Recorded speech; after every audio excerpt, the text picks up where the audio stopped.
Since being thrown out of the Windsor estate, the police have arrested Andrew Mountbatten Windsor. It's an extraordinary revelation and development on this story involving the Epstein files and all the allegations that have been swirling around about Andrew over the many years, from Virginia Giuffre, now sadly deceased, and since then, and certainly what's been contained in the Epstein files as released in the last few weeks. But the police have arrived at Sandringham Estate this morning, where Andrew has made his new home. It's his 66th birthday today. What a birthday present that is. He has been arrested by the police. Of course, the brother of the current king, the second son of our late Queen Elizabeth. This is an extraordinary development. Those of us who've been talking an awful lot about establishment cover-ups and lack of, should we say, interest by the police in what are very, very serious allegations against Andrew. Perhaps pleased that that pressure has finally been put on the police, and they have done the job of actually looking into these issues seriously. Must bear in mind, of course, that the Prince has not been charged with any crime at this point, and he has always denied any wrongdoing in relation to any of the allegations about him. We'll give you more on that. We'll talk to you about that throughout the show, but I'm just being told that the arrest has been on suspicion of misconduct in public office. This, of course, relates to those Epstein file allegations and the documents that, if they are true, would suggest that he had, it is alleged, passed on basically what was confidential government information when he was the UK trade envoy for this country for 10 years to Jeffrey Epstein for Jeffrey Epstein's financial gain.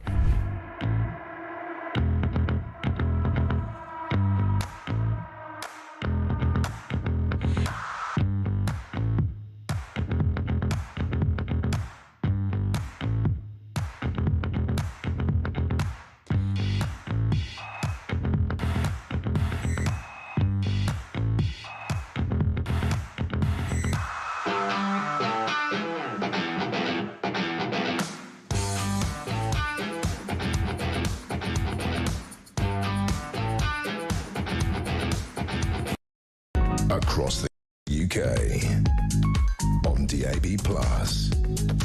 on YouTube, on your mobile, and on your side. This is Talk.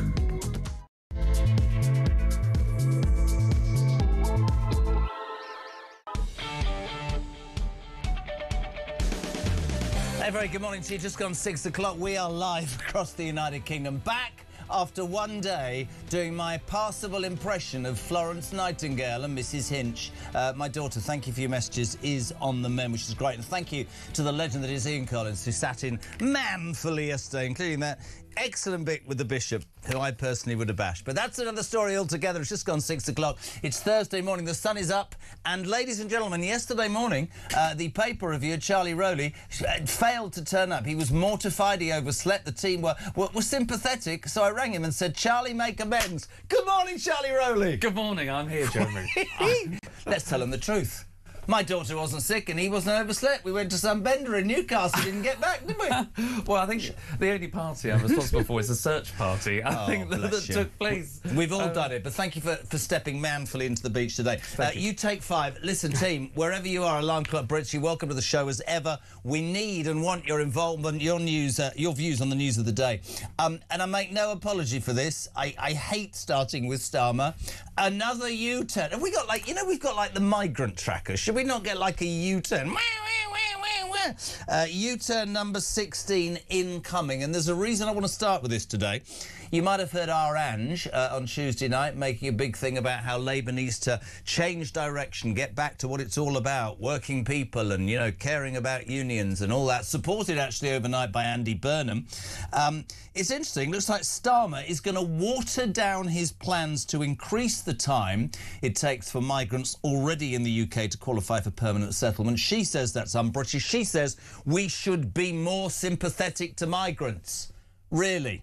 Let me give you an example, or rather 2, of why we actually shouldn't and why this entire system needs overhauling. And if he waters this down, which I'm sure he'll do to save his own bloody skin as ever, yet again that will prove what an absolute disgrace of a Prime Minister.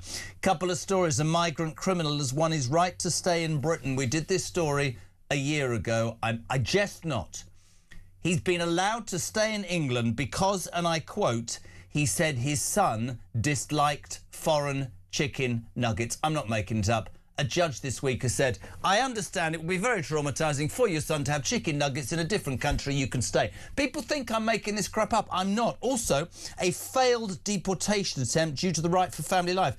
A Nigerian migrant who went on to rape a 19-year-old girl in Wrexham after a previously sexually motivated attack by imprisoning a woman in Manchester has been allowed to stay because apparently he's got a right to a family life. Sorry, I know it's early. And the two women that you sexually attacked whose lives are blighted forever, you haven't. Starmer, you're a gutless piece of... Honestly, these examples might seem flippant. They're not. You can stay because you've got a right to family life, despite the fact you're a rapist. You can stay because your son... Do me a favour, we're a joke. And what about that PE teacher? I don't know if you heard about this yesterday, who told migrants to respect our laws or leave on social media, completely agree, is banned from the classroom. He was cleared of racism by the Teaching Regulation Agency, who recommended that he return to work. But it was overruled by the Department of Education. So you can't say jack.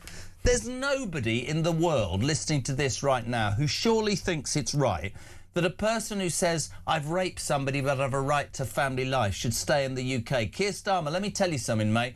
You're rubbish and you've got nothing right. But this ECHR madness has got to stop. And I don't know whether it's Reform or the Labour, not the Liberal Democrats, the Tories. It's going to have to change. I mean, it's just unbelievable. Bear in mind, it's my morning green bash, as I want to call it. They want to open the borders, the Greens, and let every bugger in. Charlie, Rowley... I'm sorry, but this is outrageous, man. Totally. I mean, how on earth have we got to a situation where people who should clearly not be in the country in the first place are now being hauled before the courts at the taxpayers' expense, only to be told by a sitting judge, someone that's come through the British judiciary system, judicial system... You nearly got that right. I know, almost got that right at 6:07. Yeah. And to be told, no, you're allowed to stay. There you have it. Starmer signals migrant U-turn. 0344 499 1000. The usual number for your voice notes. Get them in now to Christian.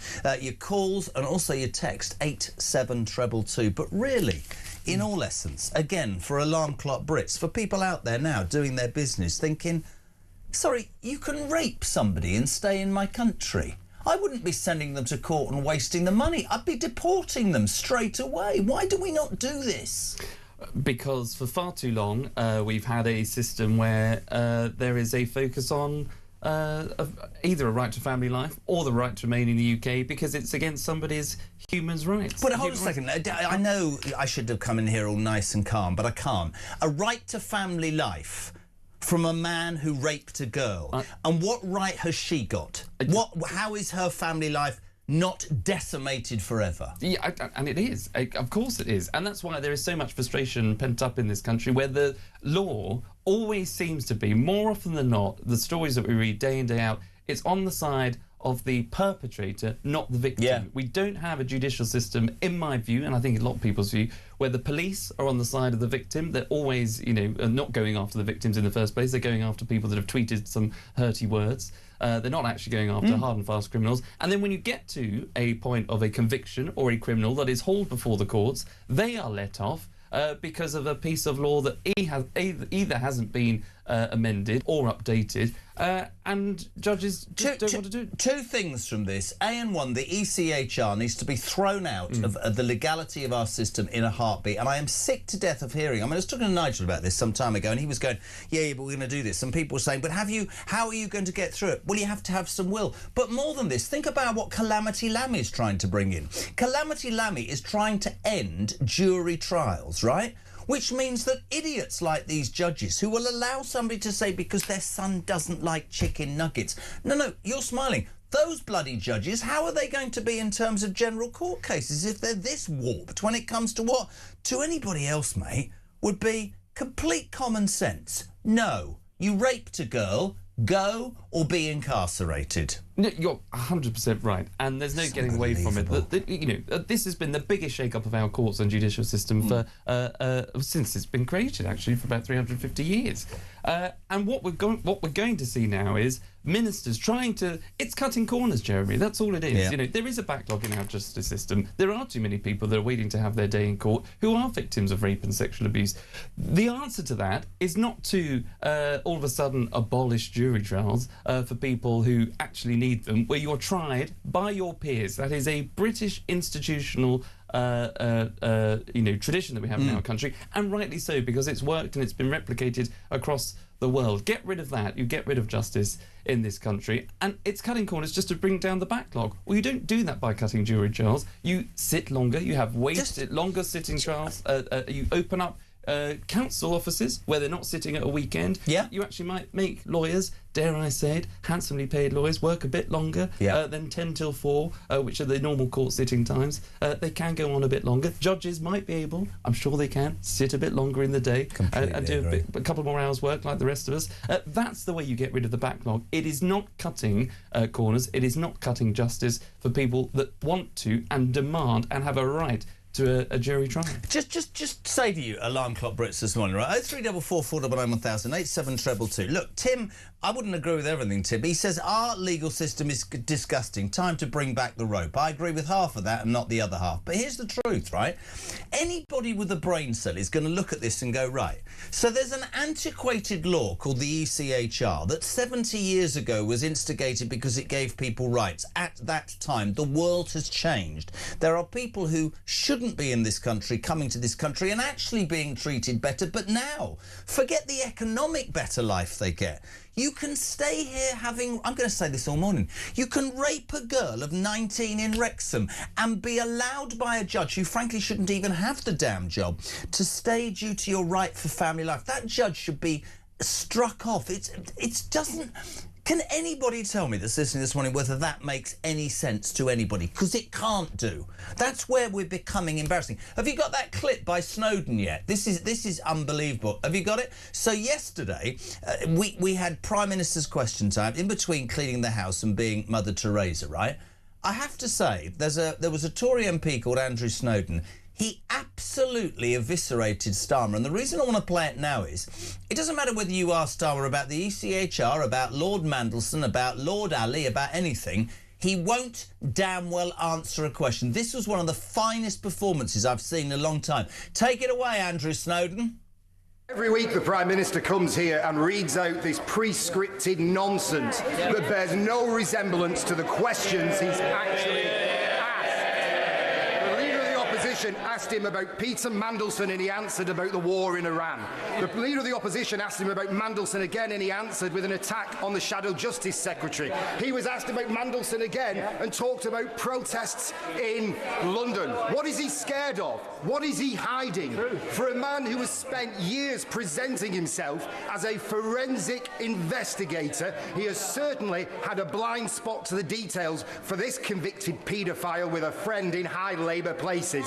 So I shall ask him again, when he found out that Lord Mandelson had an ongoing relationship with the convicted paedophile Jeffrey Epstein, did he speak to him personally before appointing him ambassador to the United States?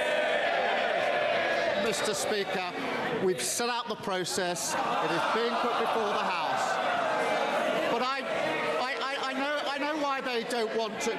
They don't want to talk about the war because they supported going into the war without thinking through the consequences. That is a huge error of judgment. I realise they don't want to talk about it ever again. I'm not surprised. Nor do they want to talk about the Shadow Justice Secretary saying that Muslims are not welcome to prayer in Trafalgar Square. She should remove him from their front bench, or I suspect he'll be up there next on that trail. Is pointing at reform. The man doesn't answer a question, and if anybody is in any doubt that the ECHR under Labour would ever be taken out, they can think again. Angela Rayner wants the Labour Party to go further to the left. More migration, higher taxation, all those things that make no sense whatsoever. And he is such a gutless man, He will absolutely bow to that pressure, will he not? Because he knows that's the only way to save his own backside. And that's what we've seen repeatedly time and time again with this Prime Minister. You know, whether it's on the benefits bill that needs to be brought down, those cuts that he proposed, had to U-turn on them, had to climb down when it came to everything that we know. The list goes on. It's hard to know where to start because the list is so long. But you're absolutely right. And, you know, Kemi turned round after Andrew Snowden made that point, and she sort of nodded to him because she knew that was a brilliant question, because the Prime Minister is on the ropes. And you know when you're on the back foot, when you start deflecting and start talking about the opposition. But I thought it was quite interesting, for a man who's a pacifist, for a man who doesn't want to get involved in a war, his only answer to the Mandelson criticism was to say they don't want to talk about a war. The truth of the matter is, and this is, do you know what? This is absolutely amazing. I agree with Liam and Accrington. We definitely need, oh, the beautiful Charlie, we definitely need a U-turn counter. I think we're going to get one. This man has nothing that he sticks to. Morning, Pete. Good morning, young Jezza. Right, these people being allowed to stay in our country, this has really enraged me this morning. These blokes, wherever they come from in the world, they keep going around raping our women, sexually assaulting. Nothing is done about them. They keep letting off with lenient sentences and allowed to stay in this country. There's something funny going on here.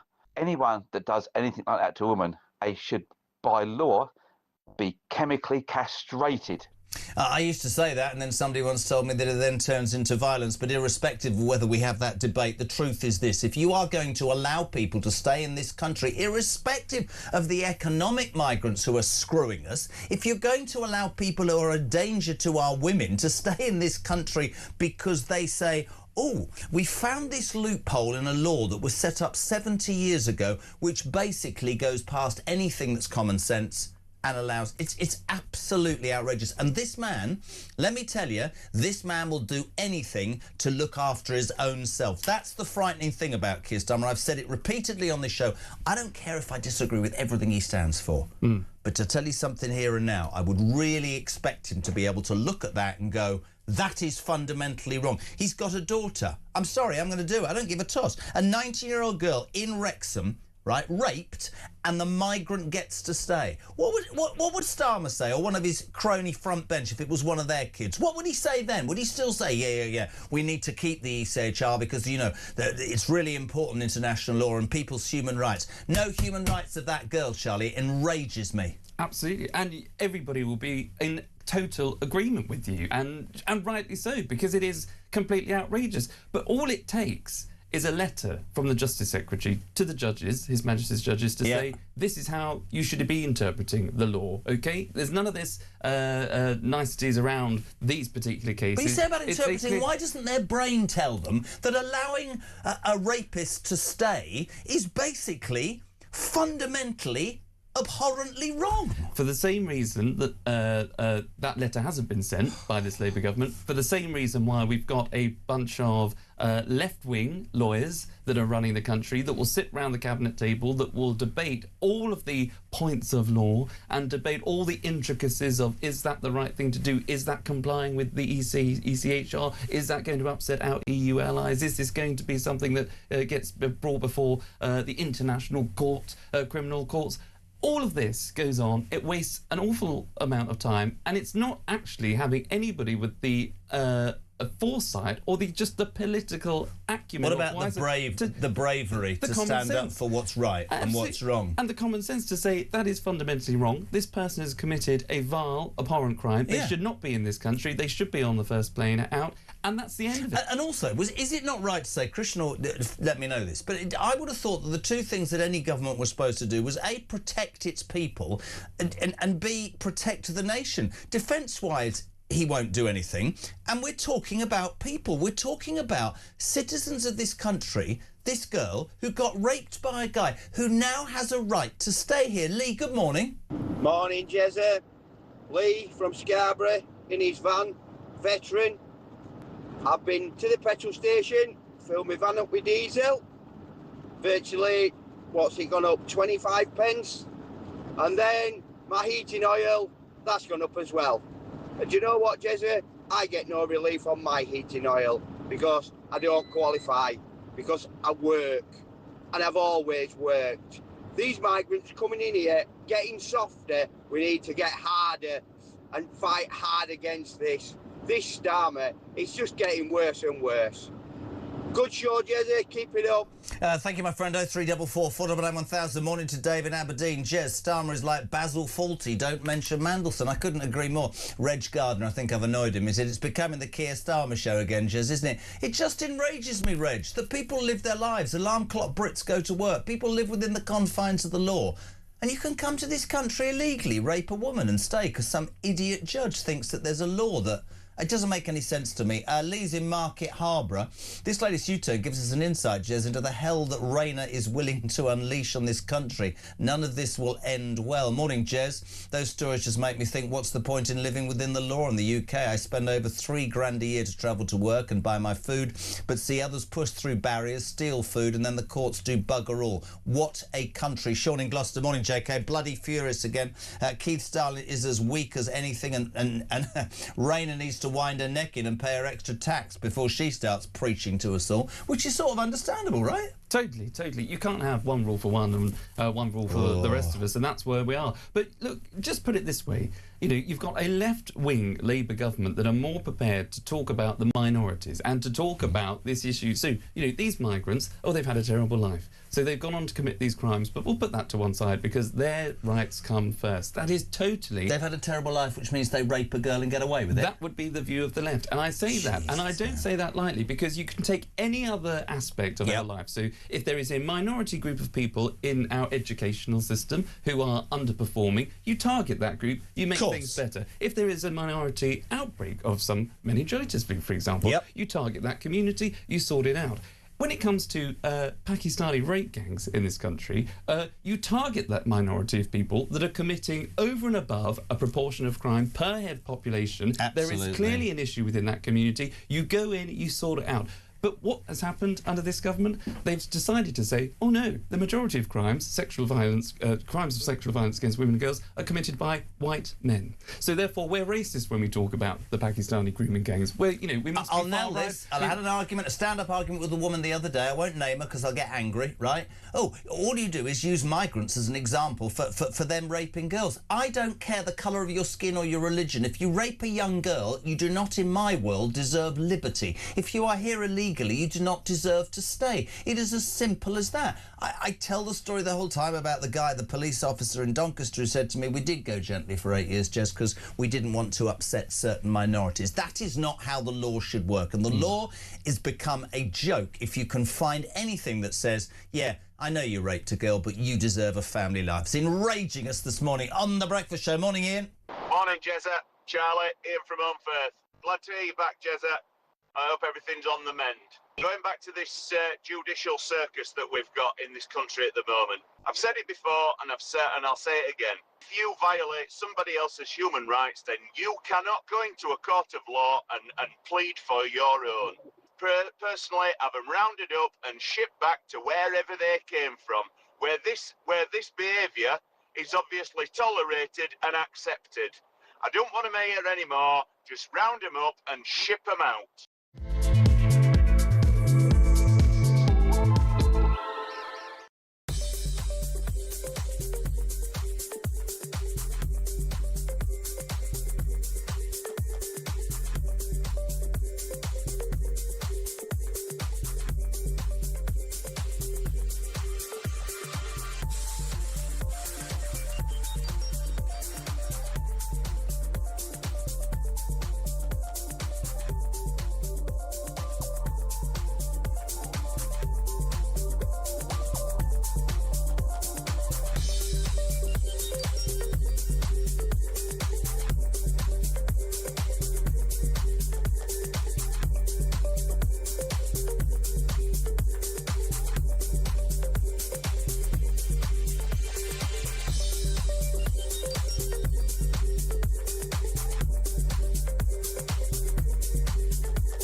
Join me, Rob Jenrick, on the Jeremy Carr Breakfast Show on Talk. There's a lot of harm happening in the country right now. People feel like the country's in a mess. Why is it so difficult for this Labour government to just say what a woman is? To believe in basic biology and common sense? Take away these human rights laws, which have got completely out of control now. You know, I do believe that economies can be fixed and you can get catch-up growth. On illegal migration, we're very clear. We're going to detain and deport absolutely everyone who enters our country illegally. Ring in, ask me any question. I'm here to answer. Across the UK, on DAB+, on YouTube, on your mobile, and on your side. This is Talk. Welcome back, my friends. 6:25, JK back on breakfast. Thank you to Ian Collins yesterday. Yes, thank you for your messages. My daughter Ara's on the mend. 0344 499 1000 is the only number you need. Loads of you wanting to call this morning. We'll get some of those on. Voice notes to the legend that is Christian as well. Big M on the deals this morning, the dials even. 0344 499 1000. Morning, Graham. Morning, Charlie. Morning, Jezza. I watched PMQs yesterday with my mouth open because Starmer once again will not answer any questions. As you just played the video, Kemi Badenoch asked 3 or 4 times about Mandelson. Starmer went straight back into the war in Iran. He just refuses to answer a question. It's outrageous. You know, Starmer should be made to answer the question that is asked. Lindsay Hoyle should step in more and say, like, you need to answer a question. Although he did say to Kemi Badenoch, I'm not responsible for the answers. Interesting. Yeah, well, look, here's the thing, isn't it? The Speaker is going to think about being, re-asked to do the job very, very soon. I have to support Andrew Snowden, who attacked Starmer, and I also have to support Kemi Badenoch. I don't want to bring it back to Mandelson, because today we're talking about migrants, and in a minute we'll talk about the EU, because that's another harebrained idea they want to do. But the truth of the matter is, he doesn't answer anybody. It was great telly, by the way. I mean, nothing ever gets answered in Prime Minister's Question Time anymore. To say Kemi heckled him would be an understatement. Here you go. Mr. Speaker, I know he doesn't want to talk about the documents he tried to bury last week. He's going to try and talk about anything else, but he's not going to get away with it. I asked him a question he did not answer. We know the Prime Minister was warned about the risk of appointing Peter Mandelson. This is not about the process. He knew that Mandelson stayed in Epstein's house after Epstein had been convicted for child prostitution. He knew that, so I will ask him again. Did he speak to Peter Mandelson about this before the appointment, yes or no? Now, obviously, this is a question of my judgment, but what about her judgment? She wanted to rush into a war with Iran without thinking it through. At the weekend, Mr. Speaker, three weeks in, she said, oh, there isn't a clear plan behind the US strikes in Iran. That's the question she should have asked at the start. The decision to commit the UK to a war is the biggest decision a Prime Minister can take, and she got it completely wrong. I didn't hear an answer, Mr. Speaker, and he's right, it is about his judgment. The Prime Minister told us on the record, and I quote, I believed the lies he told me. If the Prime Minister didn't speak to him, how can he say he lied to him? The process is clear. It's been looked at by the independent advisor. Oh, my God, the process. Can I just obviously apologise to... who is it? Oh, yes. Thank the Lord Charlie's there this morning, says Jane Knock with his calming voice. I think Jess is going to implode. Not sure migrants have had a bad life. They come here to do what they want because they are being allowed to.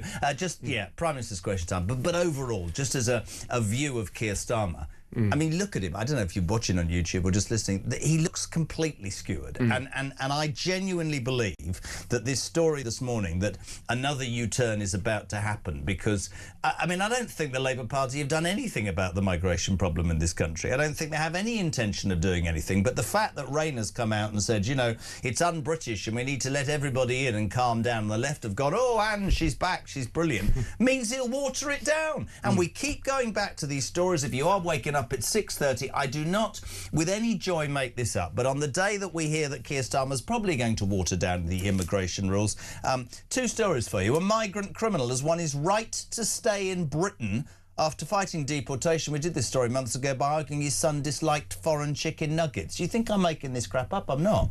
and the one that's just infuriated everybody this morning. A Nigerian migrant who raped a 19-year-old girl in Wrexham after a previously sexually motivated attack by imprisoning a woman in Manchester has got to stay, according to a judge, because he has a right to a family life. If you're waking up, he's got a right to a family life, but you can rape somebody whose life is blighted forever. Kim in Devises, white men who rape don't target Pakistani girls. There's a difference. I get that point, Kim in Devises, but rape is rape, and any man that does that to a woman deserves to, as I've said, be incarcerated or deported. I just don't consider it. I don't know how we think it's acceptable to allow men into this country who have a very different view. And here's something for you, Charlie, before I completely implode. These are the very people that want to leave these countries because they hate them, and then they come over here and do exactly what they're allowed to do over there and get away with it. Absolutely, and that's why for far too long many people will say that we have been, as a UK, a far too soft to touch. Yeah. People come here to this country. If you want to come to the UK, you should abide by, obviously, the law, but our values, and adhere to our practices, try and our language and our laws. Exactly, and integrate and be part of contributing to the society. All we see day after day, particularly now, as the weather is only going to get better, with any luck, on the one hand, but on the downside of that is that you're going to see more and more people taking that small boat crossing, more and more people coming into the UK illegally that won't be processed, that will be held up in that system for however long, 2 to 3 years, that will be tried to be deported, but will end up in front of a judge, pleading their innocence, pleading why they have a right to stay, committing crimes as abhorrent as the ones that we're talking about. All the while, UK families are footing the bill. The taxpayer, the hard-working taxpayer, the alarm clock Britain that you and I are talking to now, they are the ones that are going to be paying the taxes, paying their taxes, paying into the system that is ultimately going to be in the pockets of the immigrants. And that is just not fair. It's just not fair, and it's about fairness. No, I agree, but even the phrase fair is one thing. It doesn't make sense morally, economically. There's nothing about a decision that says, do you know what? I know you've come here illegally, and I know, I've never experienced what you allege to have experienced, but you go ahead and rape a woman and we'll let you stay. There's nothing, if there's anybody listening to the show, seriously, I don't mean to offend anybody, that thinks that that's acceptable, then we're on a different planet. Because to me, if you perpetrate that crime against an innocent girl, you don't deserve to be here. JK and Charlie, the cow that is Starmer, is an absolute joke. What has he done since elected? Nothing. He hates this country and never puts the British people first. I think, says Margaret in Birmingham, he genuinely doesn't care.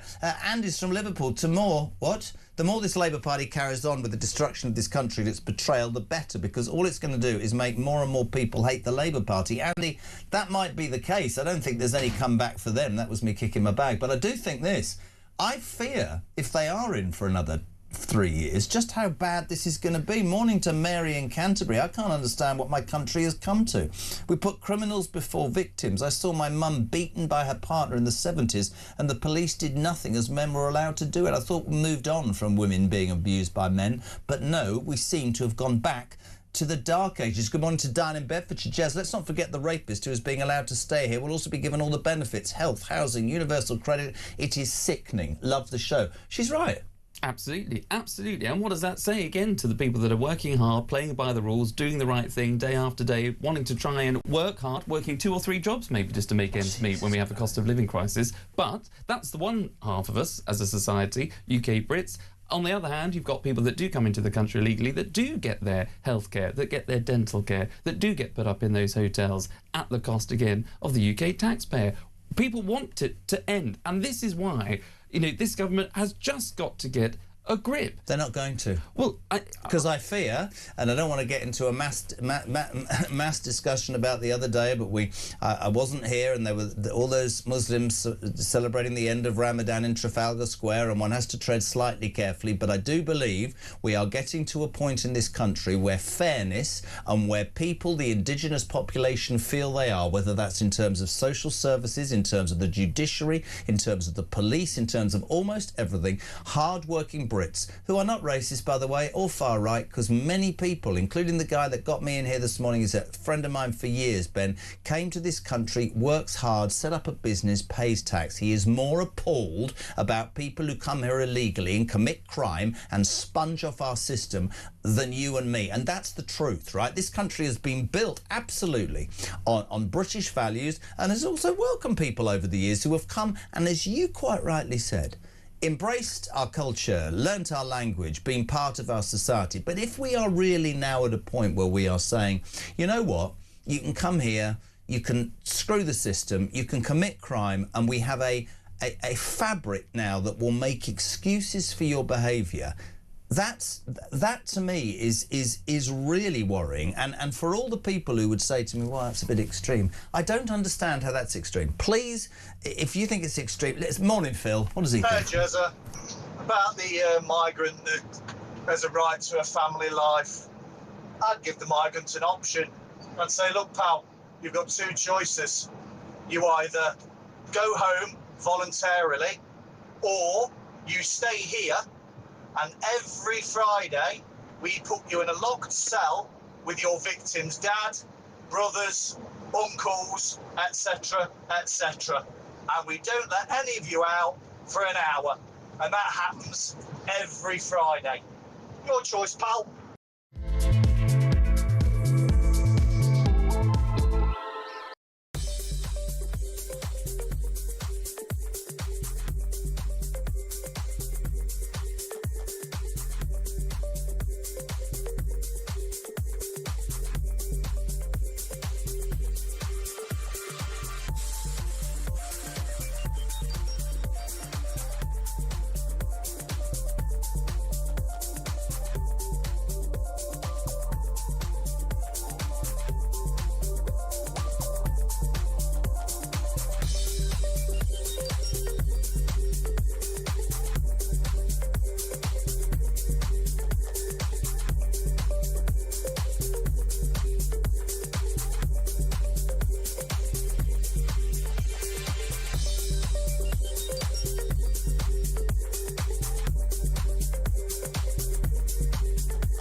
Across the UK, on DAB+, on YouTube, on your mobile, and on your side.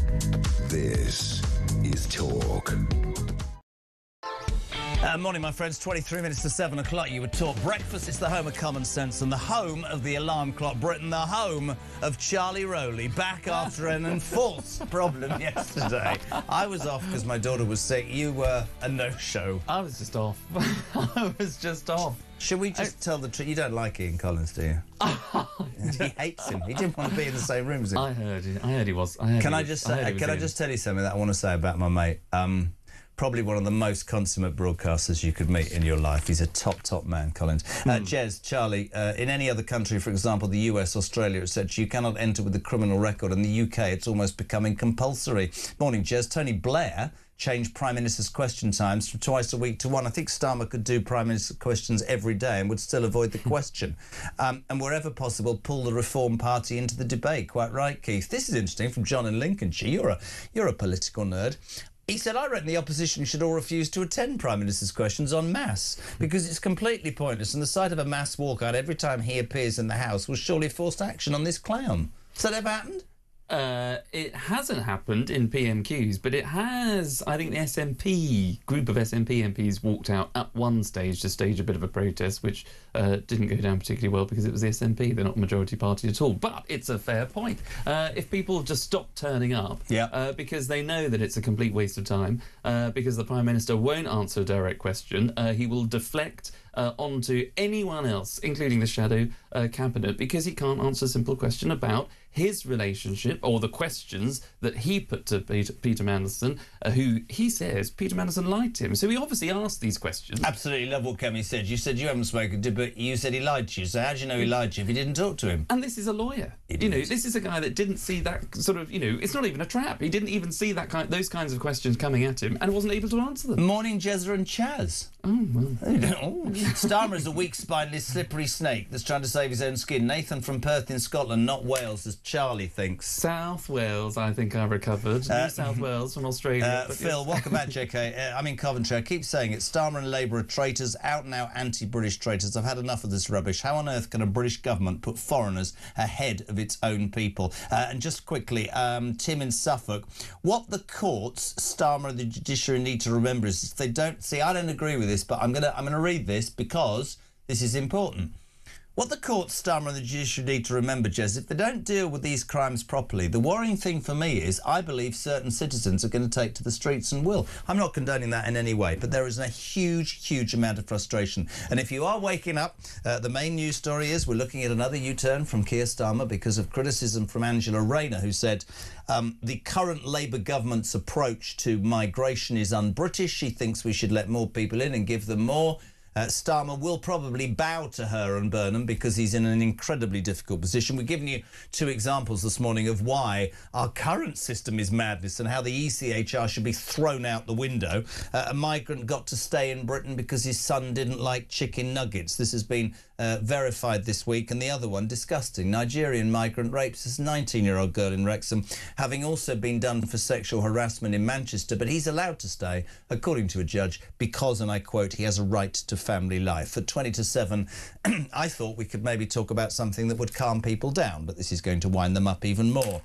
Sadiq Khan has called for Labour to go into the next general election promising to rejoin the EU as Rachel Thieves yesterday in Spain admits that she wished Brexit could never happen.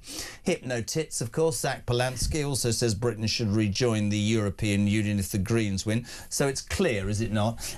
Many on the left want us back in Europe. Morning, Matt. Morning, Jezza. Glad your daughter's better. So stay calm, can't answer the question. He's a lawyer, what do you expect? They're worse than the crooks themselves. You know, you've got Khan in London yesterday saying that Britain should go back into the EU.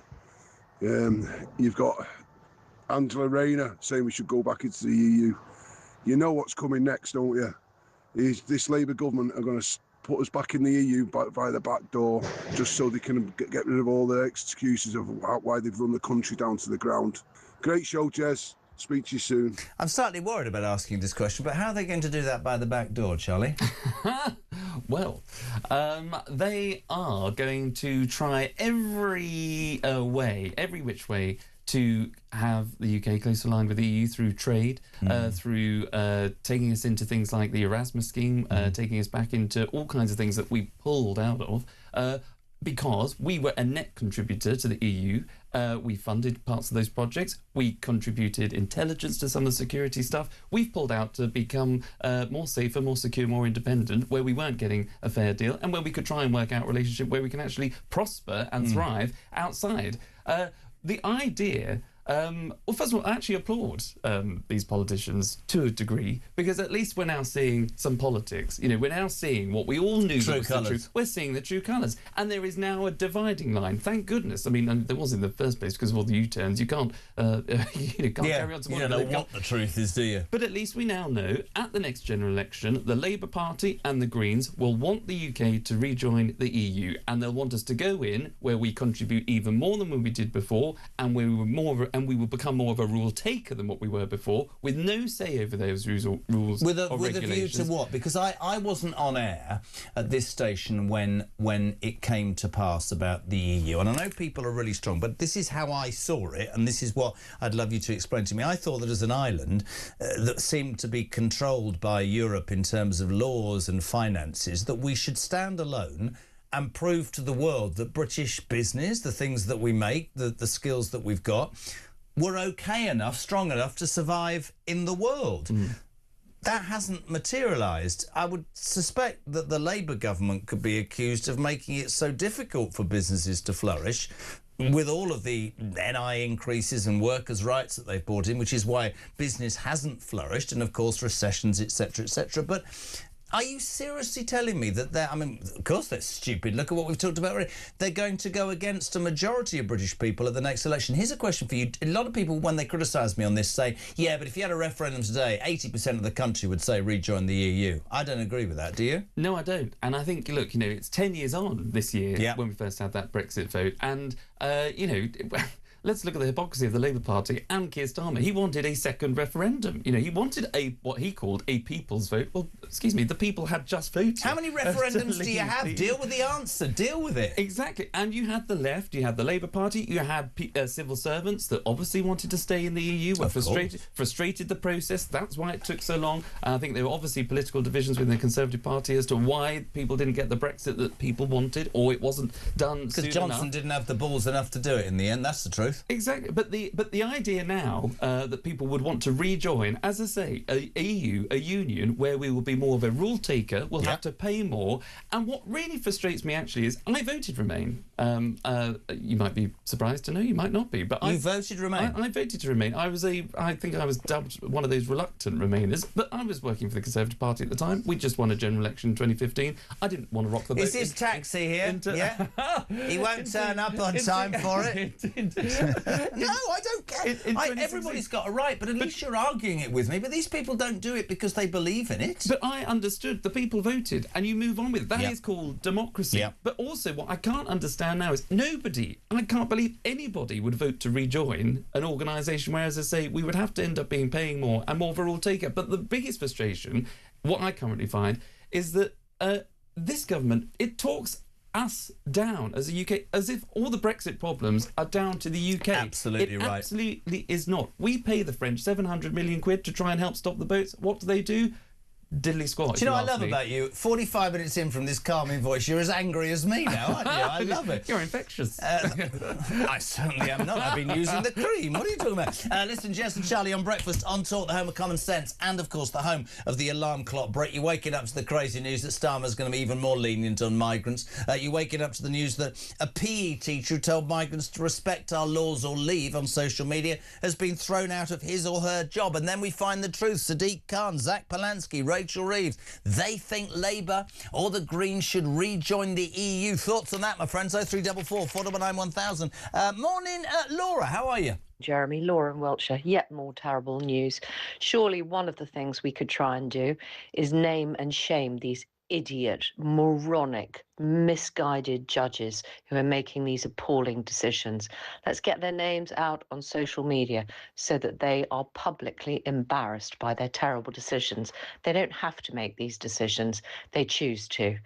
We really need to do something about it, Jeremy. Great show.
Join me, Rob Jenrick, on the Jeremy Carr Breakfast Show on Talk.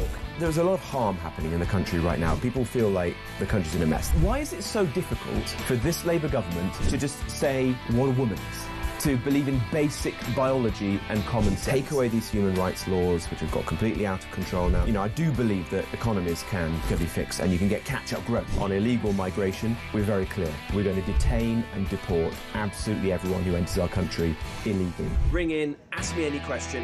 I'm here to answer. Across the UK, on DAB+, on YouTube, on your mobile, and on your side. This is Talk. Welcome back, 10 to 7. Let's take some calls. Let's make a change. Charlie, Rowley and Jez on breakfast. Jake's in Staffordshire. 1 minute early on breakfast. Jakey, what you got? Hey, mate, you're right. I'm going to try and get as many of my points in one. So, I live in quite a nice part of Staffordshire. Brilliant. And I walked into town the other day with my missus and my little 1-year-old girl. There was a Green Party stand in the corner. One of them come up to me, giving me all the spiel about, you know, what to do. I disagreed with them, got called a racist. I then went to work yesterday. I'm a HGV driver, so I work away all week from my family. And I looked at my pay slip. I sat there with my missus, looked at my pay slip, and I thought, why do I bother? Do you know what I mean? I go away from my family for 5 days a week, only get at home 2 days a week, and I sit there and I think, why do I bother? You know, and I'm almost certain that very shortly they're going to put migrants on our estate, you know, like around our area, because we're one of the areas that haven't yet, which they will do soon. And I just think, what, we're paying all this money in our taxes. I'm working all these hours all week away from my family. And what's the point? I couldn't agree more. Can I ask you a question? Charlie Rowley's with me. When you say what you've just said to people, do they call you far right, an extremist and a fascist? What do they say? That's exactly what I got called the other day. You know, Greens have never ever been in Lichfield. I've never seen them in Lichfield before. And the other day was the first time, and I got called far right, I got called racist, and I got called a bigot. By a green candidate, yeah? Yeah. Well, it was a canvasser type thing, but regardless, that's what you get called just for being scared about like I said, I got a 1-year-old little girl, and I'm scared of what the future is going to be and what the country is going to be for her. Jake, good man. We completely agree, and keep the faith and keep it talk. I'll shoot to London. Ian, 1 minute on Talk Breakfast. What you got, Gidder? Good morning, Jeremy. We were talking about our criminal justice system and crime. Yeah. Well, 50% of our court buildings have been sold off. Mental health hospitals were sold off, which led to 40% of police time dealing with mental health emergencies. 10% of our inmates should be in a mental hospital. 60% of our inmates have learning difficulties because they've closed all the special schools and incorporated in mainstream. It's not working. Ticket offices are all closed on our trains and tubes, so there's a crime wave on a network. And that was said by the BTP. It's now a hunting ground for criminals. May cut our police force, may cut our prison officers, and they privatised this probation service under Grayling, and it's a disaster. There's your answer. Good man, Ian. Thank you. He's right, isn't he? I mean, I just listened to that guy in Staffordshire. 1-year-old kid works away 5 days a week, looks at his payslip and goes, "What's the bleeding point of living my life the way I live it?" It's just true. There's no point in people dissing us when we say that. It's ridiculous. Yeah, you're absolutely right. Look, and I always remember my grandparents saying to me, "Look, you know, you've got to be careful. You've got to fight for the country. You've got to do things actually that keep this country safe." And you know, I kind of dismissed them actually years ago, and I thought, actually, no, what are they talking about? Well, you know, when I was growing up, we didn't have these conversations. You had community. This will make Christian laugh. 1977, I was 12. I remember the Queen's Silver Jubilee. There were street parties. Everybody got on. It didn't matter the colour of your skin. And I hate the fact that anybody who thinks it's okay rightly to criticise things that are going on. He said a Green candidate because he said, hold on a minute, I'm paying all this tax for people coming illegally into this country. He got called a bigot and a racist by a Green candidate. That's wrong. Yeah. But, you know, not to worry, because, you know, if you vote Green, you can, you know, take heroin.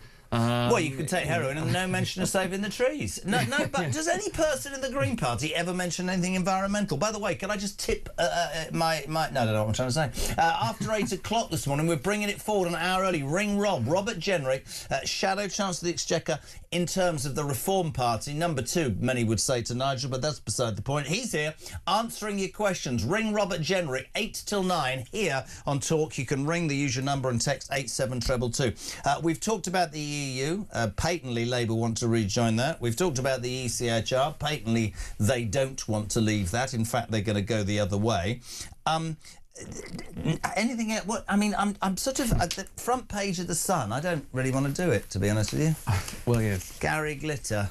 Broke, deaf, glitter on his last legs. Good. Hope you die painfully very soon. What else do you want to say? Well, I think you're absolutely right. I mean, look, the Sun... Piece of crap. Well, yeah, and look, he is just one of many that the Sun have splashed on the front page with, because obviously, we had the poor murders of Holly Wells and Jessica Chapman. Ian Huntley, obviously killed in prison. That obviously made front page news. We then had that actor, was it London's Burning? London's Bridge? John Alford, yeah. John Alford, front page news. We're now, Wayne Couzens, obviously now on watch, some sort of maximum security prison, because he's under fire as a former cop, as he should be, by some of his inmates, in my view. That made front page news. And so I think Gary Glitter is just another high-profile paedophile that is... close to death, that's obviously making the... He didn't like it, Starmer, when Kemi Badenoch called his party pedo-apologist, but isn't it interesting that all the Mandelson furore and everything that's gone on, also that other guy, what was the Matthew Dole. Matthew Dole, the communications director, also links to a paedophile sympathiser. It's interesting, isn't it? Again, for me, it's really simple, Kids are the most important thing. A person who rapes a girl shouldn't be in this country. We should stand by what the British people believe in. We should put them first. Scum like that. I can't even have the conversation. Why are we paying 50 grand a year to keep that piece of crap in jail? Sorry, don't understand it at all. It's quite beyond me. Just also very quickly, we'll keep you updated, of course, the continuing war. Middle East is too fluid for the Royal Navy. What does that mean? Gender fluid? What does that mean, too fluid? Too wet? Because it is wet, isn't it, fluid? Well, we had to sort of patch up our HMS Dragon, didn't we, before we send it off, because apparently the waters might have been too warm for it. Yes, that's very true. Look, all I can hope about Iran is that this war comes to a close in the next 3 weeks. That's what Donald Trump I fear, and I'm not changing tack, I believe we should have been there. I fear it's not going to finish as quickly as Trump insinuated or believed it would. One is hoping, I think, as Iran decides to attack the world's major oil fields, that the world will now stand. Places like Qatar, who have announced overnight that that's an act of aggression, I think are central to it. Nobody wants to see what's going on. I know that there are cracks apparently already in the MAGA base in America over this, because, of course, Trump did stand on a non-interventionist policy, certainly in the Middle East. But there are millions in this world who quite rightly believe that the mad mullahs of Tehran have been financing, horrible terrorist groups to kill people for years, and with a nuclear capability, they need to be taken out. But, a majority, we were told the other day, don't think we should be in that. It's a situation that isn't going to go away, though, but we hope it does. We hope it does. I can only hope, and I might be clutching at straws. I might be being an overly optimistic individual, but I think... It's not a bad thing. Well, not a bad thing, hopefully, but hopefully there could be an off-ramp for Iran now, because obviously... What does that mean, by the way? I read that yesterday. What is off-ramp? Just a way in which someone can climb down, can sort of get off, off the way in which they're currently going. A way of getting out of it. A way of getting out of it, because I think, look, Donald Trump will want to... Well, he won't want to negotiate with Iran, but if Iran can say, OK, right, that's it, it's over, but, Donald Trump did slap down Israel yesterday for targeting one of the one of the oil rigs that's sort of one of the mass... what are they? One of the mass... gas plants, that's it. The full-scale economic war, ramping up the missile attacks on the oil and gas plants in, I think it was in Qatar, wasn't it? Yeah, it is. So Donald Trump has slapped down Israel for its attacks, and I think that's a way in which, and with Qatar and the Middle Eastern countries standing up to Iran, I think that now allows the US to sort of pull out slightly and say, right, this is now coming to an end. Iran, put down your weapons. Israel put down theirs. Be interesting to see. Can I just say we love you? Completely understand about yesterday. It was my fault. I'm going to blame myself for Charlie not being here, but we'll see you next week. The legend that is Charlie Rowley, ladies and gentlemen. News at 7. More of your calls 0344 499 1000. You text to 87222. And James Price on Talk after the news next. Morning, Jeremy. Sean from Grimsby. With all the false outrage about this Tory MP who's being called to resign, I think a lot of these Muslims in this country bring the intolerance on themselves. You know, we see them moaning about Christian preachers on the street. We see them getting Jews banned from football games. We have hate marches every 5 minutes for terrorists. We have Muslim Pakistani rape gangs, and now we're letting literally shed loads in who are raping at will. We are the tolerant ones, but our tolerance is getting pushed to the very, very limits, mate. Anyway, mate, great show. Good to have you back.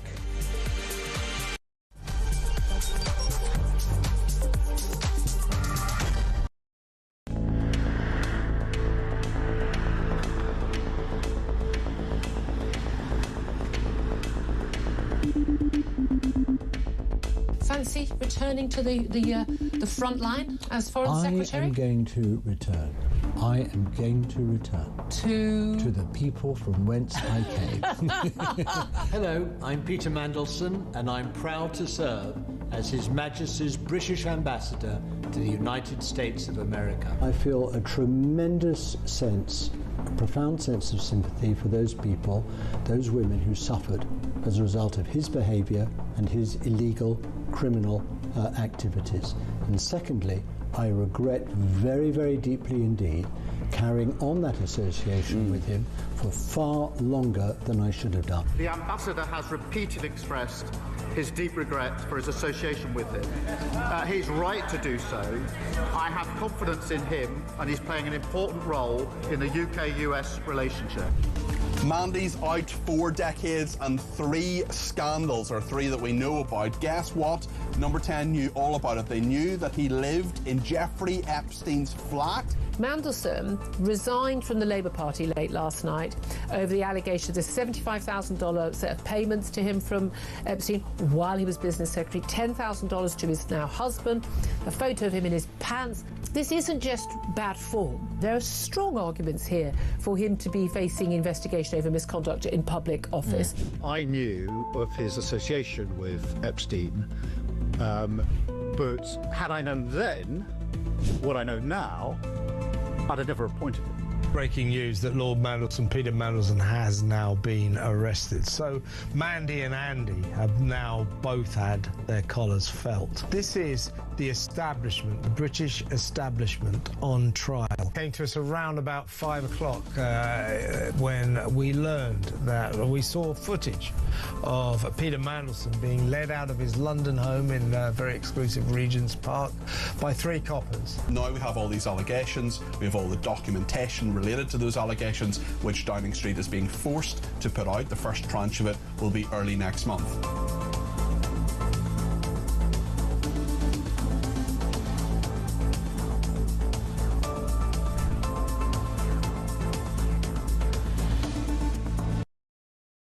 Across the UK, on DAB+, on YouTube, on your mobile, and on your side.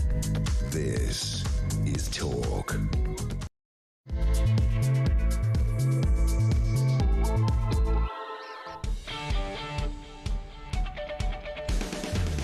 Welcome back or welcome along. This is Talk Breakfast. It is, of course, the home of common sense and the home of the alarm clock. Brett, your views on the news of the day, we welcome them. Please keep them coming. 0344 499 1000. Your text to 87222. James Price in just a tick. But if you're waking up, what is it? Thursday, the 19th of March. This country, this government's getting madder by the minute. You might have heard old Ange Orange, Angela Rayner, still hasn't paid a tax, but she's been out basically saying this Labour government is a disgrace, it's un-British, it's not left-wing enough, we need to be softer on migrants, we need to do this, we need to do that, which is really interesting because undoubtedly Starmer's going to begin U-turn number 17 because he's only interested in his own skin.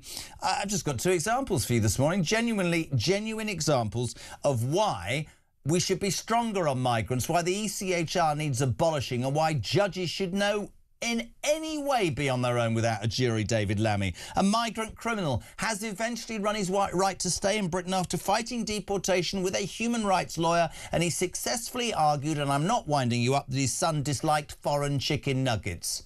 I'm not making that up. You're on your way to work, you're wondering how you're going to pay your gas bill. That's a fact. Another. A Nigerian migrant who raped a 19-year-old girl in Wrexham, fast on the heels of having sexually attacked somebody in Manchester, has been allowed to stay by another one of these bleeding judges because he has a right, Jesus, to a family life. Don't worry about the victim, the fact that her life is ruined forever. Today, news of a PE teacher who dared to say online on social media that migrants should leave or respect our laws or leave. He was cleared of racism, but he's been thrown out of his job by the Department of Education. You might have thoughts on this. I certainly do. 0344 499 1000. The other big news of the day is Labour and the Greens have shown their true colours. Sadiq Khan yesterday calling for Labour at the next election to be honest and say we need to rejoin the EU. Rachel Thieves, yes sir, can't head up. She was in Spain yesterday. She says Brexit should never have happened. And Zach Polanski, the leader of Greens, or Hypno-Tits as I call him, has admitted that Britain would instantly rejoin the European Union if Greens won at the next election. So it's clear, isn't it? The left will take us back into Europe. It's clear the left are happy for our borders to be open. A lot of it is utter madness to you lot. Let me know what you think. Morning, Al. Morning, JK. Big Al from Swansea, yeah. Right, buddy, how can a few imbeciles at the top now decide, oh, we're going to change the rules now and we're going to rejoin the EU? Even though we had a legal vote years ago, and I think 52%, whatever it was, voted to leave. And we all know it wasn't implemented by the Tories. It was a shambles, so that's why it's a mess now. But the legal vote was we left. So how can... Well, it just shows the arrogance of these idiots at the top. Get these charlatans out once and for all, because we've had a gutsful. Keep up the great show, buddy. Ta-ra. Always nice to have Christian's dad on the show. 0344 499 1000. Well, I've done a DNA test and he is your dad. 0344 499 1000. We say a very good morning. Great friend of mine, former government advisor. He will make me realise that I'm not going mad. James Price, good morning. Yeah, you're not going mad, but ignorance is bliss, so we all might wish that we were mad. It's so sad to look out the window where I am on a beautiful sunny morning and see sad story after sad story, almost all of which are of our own making, or should I say, of the government's own making. Mate, it's beyond me. I mean, we've got... I know I have this conversation with you. You can have an ideology if you're Starmer, but he doesn't because he U-turns. I don't understand what he and even people like Rayner who want to go far to the left. I don't understand what they think your average Briton, not some far-right racist fascist, but an average Brit who goes to work and pays his taxes. Think of a system that says it's OK to rape somebody. It's OK to sexually harass another person, but you get a right to stay in this country, presumably paid for by us, because you've got a right to family life. What about the rights of those girls that were taken? And this is what infuriates me, JP, because all those do-gooding women who quite rightly jump up and down and talk about women's rights, which I've supported for as long as I can possibly tell you, I don't hear a word from any of them when these sorts of stories, because they'll say, oh, he's a refugee. No, he's a rapist who shouldn't be in my country and he needs to be deported, right?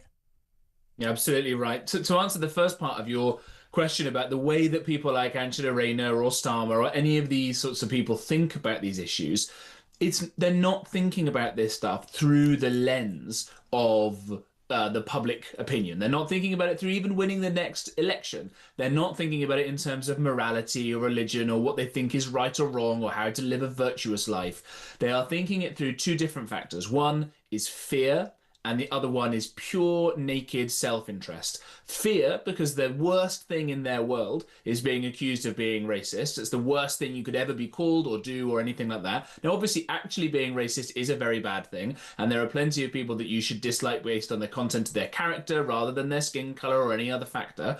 But that's the number one thing that these people are most scared of. Or they're scared, of course, of criticising certain groups who would then go on to threaten to chop their heads off. And the other part of this is just the pure, naked self-interest. The reason that Angela Rayner, or Ange, has popped up now is because A, she's got a book I think she needs to sell in order to pay off that tax that she cheated the taxpayer out of. But she can smell that after the May local elections, Starmer may be very vulnerable. She is in the prime position, God knows how, to take over from him, because the way that the Labour Party is totally bereft of any IQ above 100 points these days. They think that she's the answer to any sort of question.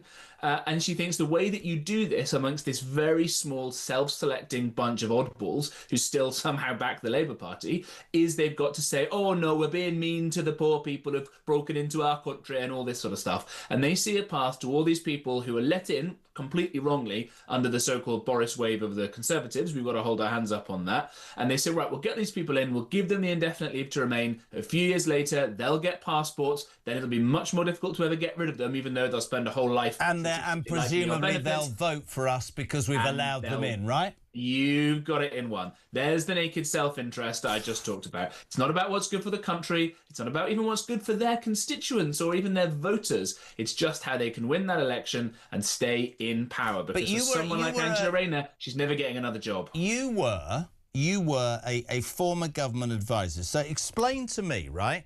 You've just said why they would, through ideology, whatever, it's about allowing people in. You don't ever want to be called terrible things, and these people will vote. Do they not understand? And I'm actually not talking in Islington or the South. I'm talking about north of Watford Gap, the very people that used to make the Labour Party what it was, the Labour Party. The working man and woman of Great Britain, they have abandoned the Labour Party for the very reasons and things that you've just talked about. And that blindness or deafness to that, that's what I find astonishing. This is a man who will U-turn on a whim if his own party don't like it, but won't U-turn on a whim or when it's right to do, because the British public are saying you should look after pensioners, you should look after waspy women, you should look after farmers. I mean, I promised myself I wouldn't get angry today, but there is incompetence. There's just, it's beyond me, mate. It's like allowing a man to stay in this country when he's raped a girl, right, and give him more rights than people right now who are driving to work. I'm bereft of what to say at some point. Well, quite. You've got to just try and take the deep breaths, as I do, because otherwise this stuff will just send us completely loony, won't it? You come live with me in the shed and we'll just... I think it really is sending me loopy. I think this is the truth. I think Look, here's my analysis of why we've got to this point with these sorts of politicians. I have wanged on to you over and over again about the power of the civil service vis-a-vis the elected politicians. And because the civil service and the quangos and all the rest have all the real power now, the politicians don't have any power. They're totally infantilized. And so all they do is spend the rest of their time in pure naked politicking, because that's the only thing they've got any power to change, what their job title is and the rest of it. And therefore they move not even from worrying about getting re-elected. It's not even about that very often, as various parties have shown. They don't even optimize for what the public want, because we know the public think that immigration is the biggest problem affecting the country, and none of them seem to be doing anything about it. It's this smaller, what I think a political scientist would call a selectorate rather than an electorate. Brilliant. And those are the people they're focusing on. And for some mad reason, there is this sort of brain virus in those group of kind of hard left progressive nutters who say, oh yeah, this poor chap here, it must be something that Western civilization has done that led him to, imprison someone and threaten to rape her in broad daylight, and then when he was let out of being deported from that, go and rape somebody else and threaten her as he did so, and then he's allowed to stay. That is the weird mind virus powers that these people have got. And in a civilized world, these people would be selling pencils from a cup and shouting at traffic. But instead, they've got the Labour Party by the short and curlies, and they've got some kind of controlling say. And you only got to see the way the Green Party are pandering to these freaks as well. You know, what's he called? A hypnotit, Zach Polanski, who used to be a Lib Dem 5 minutes ago, and now is a Green, doesn't understand any basic rules at all, because it doesn't matter. You know, understanding economics, that's very low class to do. No, we're going to show our good morals to these nutters who run the kind of gender studies departments at universities and trade unions and all the rest of it. These are the people that they're pandering to. It's that naked self-interest. And you're so right. I could sit and listen to you forever. Explain this to me, right? This piece of rubbish that raped the 19-year-old girl in Wrexham after a previously sexually motivated attack by imprisoning a woman in Manchester that's been allowed to stay. The judge said a failed deportation failed because he has a due to the right to... It failed because he has a right to a family life. Well, again, treat me like a complete imbecile. The girl who's been raped, who will have PTSD forever and whose family will be decimated by what's happened to their young daughter, their family is ruined. What does right to a family life mean? Do you not have to work to have a family, to find the right person, to get a job, to afford to... Oh, no, you don't have to afford to have kids now. You can just pop them out and this government will pay for it. But I don't understand. What does it mean?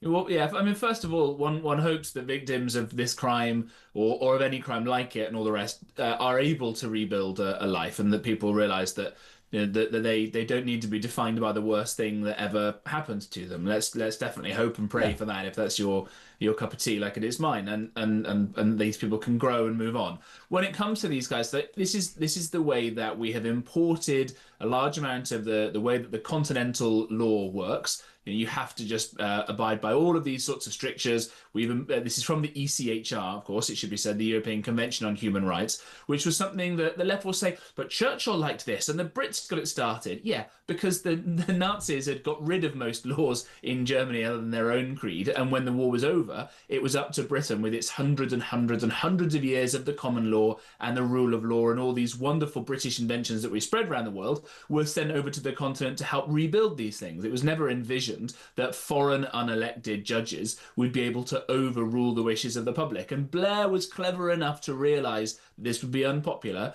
And so when he was at the height of his popularity in his early days, he imported all of these sorts of ideas from these foreign unelected judges onto the British statute book. So they are now British laws. So it's not quite as easy as just saying, oh, we'll leave it. You've got to do the hard yards, which I know the people in the Conservative Party now and the Reform Party are doing, of stripping this stuff out of our law and away from judges being able to control all this stuff, because until they do that, this will never change. Whenever Labour say anything about we're getting tough on this, if they're not willing to take us out of the ECHR, which I mean, derivate from all the rules and get rid of all the domestic legislation, then they're not serious about it. And they think it's more important, again, to be patted on the back by the unelected foreign judges than to protect more people from rapists. And the last thing I'll say, Jeremy, I think it's really important. This guy was refused being deported despite doing a really heinous crime, and was then allowed to stay in the country and go on and commit this rape.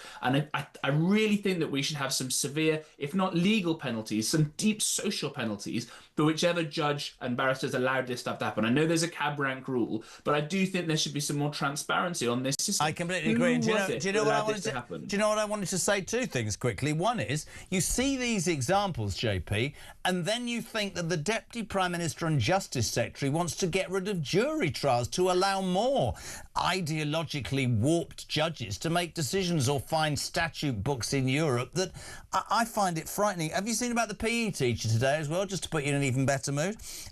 A PE teacher who told migrants to respect our laws or leave on social media, banned from the classroom despite being cleared of racism, and it is being recommended that he keeps his job, but the Department of Education's overruled that. You're done. So you can't even have an opinion anymore. Free speech has gone out the window. You can't. I mean, it is not over-egging it to say that this is fast becoming a country I genuinely don't recognise. Yeah, well, I think that this guy in particular, and anybody else listening who may have a Twitter account and a livelihood at the same time, they should all go and look at joining. And I'm not, I'm not being paid or commissioned to say this, but they should all go and look at something like the Free Speech Union. I'm a member because I come on and talk to you, and I don't want someone one day to come along and have a pop at me and try and ruin my livelihood for saying what I believe to be true and what I hope listeners and viewers believe to be true. There are organisations like that will stand up for this, but you will know Mrs. P is American, and she said recently it's the first time she's ever really appreciated the fact that back in the United States there is a right to free speech enshrined in their First Amendment to their Constitution, and is in more important and powerful law than almost anything else, because she has felt a chilling effect over here as well of being like, darling, you really sure that you can say that? Are you not going to get into trouble or something? And that's me we're talking about. So let alone some poor PE teacher who just wants to call a spade a spade. And by the way, of course migrants should respect the laws of this country or be kicked out. That's not obviously, what's the alternative? That they're allowed to come here and not abide by the rules? It's obviously ludicrous. I know, it sounds madness. And just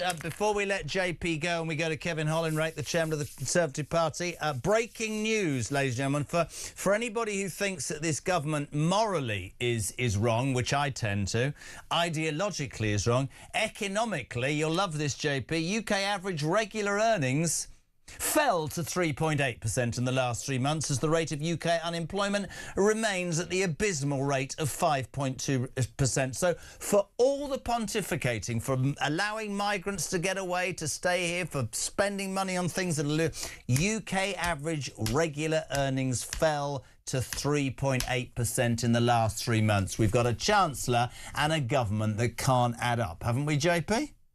No, our Chancellor, I thought she was a trained economist at the Bank of England. Don't be and I thought she had a long and studied career in the private sector banks as well. Oh, no, she lied about that on her CV, didn't she? So maybe that's got something to do with it. Mate, it's always a pleasure and never a chore. I'm going to join you in the countryside soon. We'll put our hats on and disappear. Thank you, my friend. 7:20, we're live across the UK. Talk Breakfast is on. It's the home of common sense. It's the home of free speech. 0344 499 1000. Let's go to Westminster. Are we inside or outside? Oh, we're outside. Look, enjoying the morning sunshine. Kevin Hollinrake, chairman of the Conservative Party. Good morning, Kevin. How are you?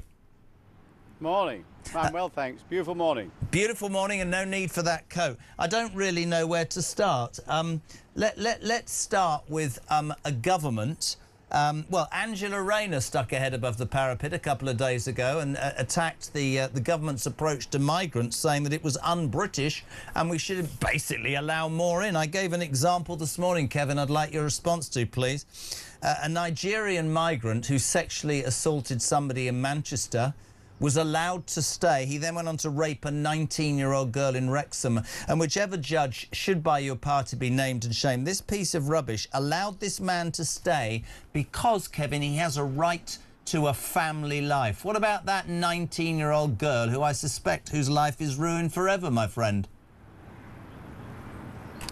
Well, it's disgraceful, and your thoughts are with that person and their family. It's just terrible, and that's why we set out a plan to leave the European Convention on Human Rights, so those kind of judgments can no longer hold, and those people will be deported, which is exactly what should happen to those people, unquestionably. It's just unthinkable that will happen in our community when these foreign nationals. And it looks, you mentioned Angela Rayner, it looks like she's fired the starting pistol on the leadership challenge, and it looks like there's another U-turn ahead from some ideas about changing the law in terms of allowing people to stay in the UK, in terms of extending the period where people can apply for something called indefinite leave to remain. These were good plans from Shabana Mahmood from Labour. It looks like Angela Rayner is against them, and I'm afraid I think there's probably another U-turn ahead on the back of that. We support those plans. We'll say we'd vote for it. It's in the national interest, but I think it looks highly likely that Keir Starmer will turn tail again. When you say turn tail, to presumably save his own bacon, but it strikes me, unless I'm missing the point, and you would know more, you're an elected politician, forgetting, and I was interested by what you said there, that you'd support Shabana Mahmood's policies. Do they not understand what's going on in this country, the Labour government? I mean, I watched Kemi and actually Andrew Snowden eviscerate Keir Starmer yesterday brilliantly in the Commons when he wouldn't answer and never does answer a question. But This ideology, whether it's being soft on migrants or getting rid of jury trials, this sort of, we seem to put Britons second to almost everybody else. Do they not understand the huge, massive outpouring of anger that will absolutely ensure whatever I say, and don't disrespect you, whatever you say, they won't be elected again for 10 years, if not that. They have, I mean, you lot messed it up, but this is extraordinary in 18 months, isn't it? Well, we made our mistakes, Jeremy, but with some good things as well. But I won't go through all that now. I think the reality is governing is more difficult than people think. Yeah. But the reality is, since Labour's taken over, they've made an unholy mess in so many areas. Be it the economy, be it some of those cultural issues you're talking about now, some of the systemic issues around protecting our borders. There's no doubt that Keir Starmer and the Labour Party are running scared of the Gorton and Denton by-election result, where they get hammered by the Greens, so it looks like they're going to get more and more left-wing again on immigration. And what we need is a sensible government with a leader with backbone. I believe we've got that with Kemi Badenoch. She's got a good team behind her, which I'm proud to play a part in. We've got a good plan in how we protect our borders, but also how we get the economy going again. You know, the unemployment figures today, and tens of thousands of more of people out of work. These are real people's lives, real households. You've got the cost of living going up because some of the choices they are making in terms of not exploring oil exploration and gas exploration in the North Sea. Time after time, you see Keir Starmer and the Labour government making the wrong choices, the wrong decisions, and people have had enough of that. I agree with you. I cannot see a hope in hell that the Labour Party has of getting re-elected when it comes to the general election. You've sort of got this sort of moral ideology, well, immoral ideology, as I call it, that I don't understand. And then, as you quite rightly said, you look at the economics. Today, UK average earnings fell to 3.8%. in the last 3 months, and unemployment remains at an abysmal rate of 5.2%. Yeah, you're right. The Tories made lots of mistakes and the British public stopped listening. But in terms of the economics, we were not in a position we're now. It would almost be as if, I don't know, I'd look at it and go, right, so you've sort of decided to not do that because you're trying to improve that. But it's almost as if everything these people touch is either morally repugnant to me or economically repugnant. I don't understand. I mean, yesterday, I love the Tory party response to this. Sadiq Khan has called for Labour to go into the next election, admitting that it will rejoin the EU. Thieves, or Reeves, as you know, was in Spain saying Brexit should never have happened. Zach Polanski, who, quite how he's got 20% of the vote is beyond me. He says that Britain would instantly rejoin the EU if the Greens won. I thought that referendum was done. The failure was to see it through. Yeah, so many bad choices. Listen, I get why people voted for change in 2024. But people have got a choice again to make on May the 7th of this year.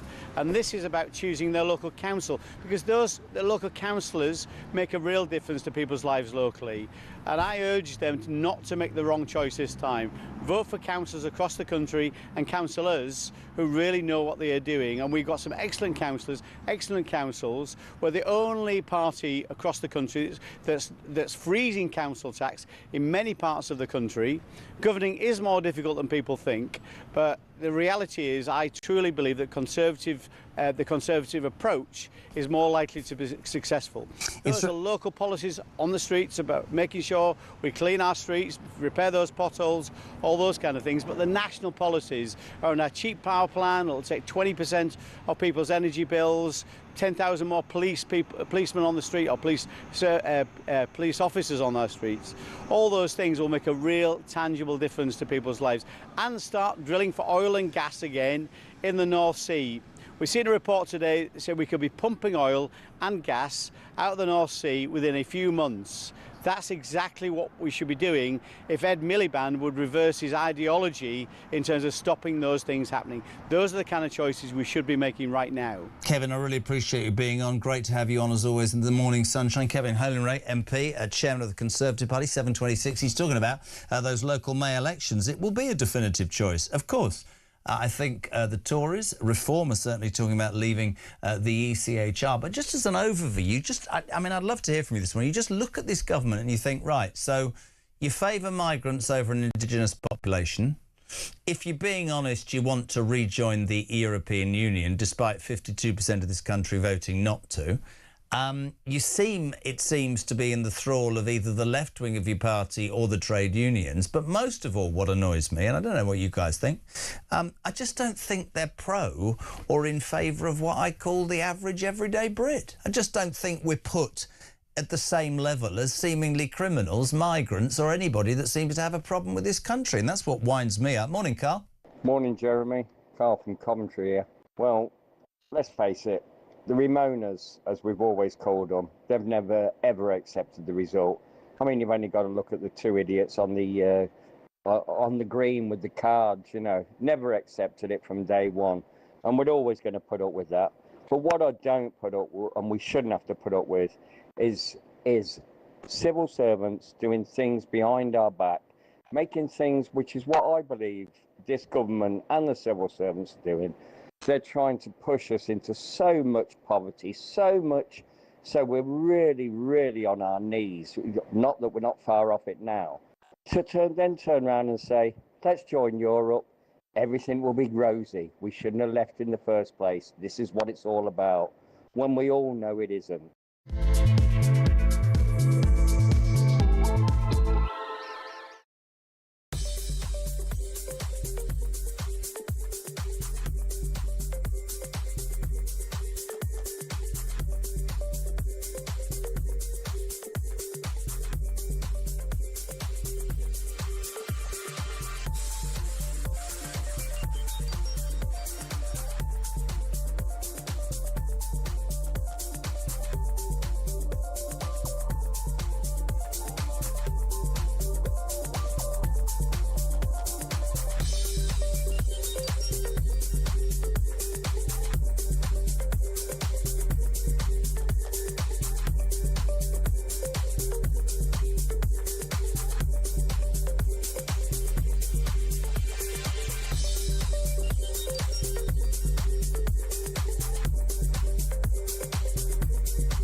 Join me, Rob Jenrick, on the Jeremy Carr Breakfast Show on Talk.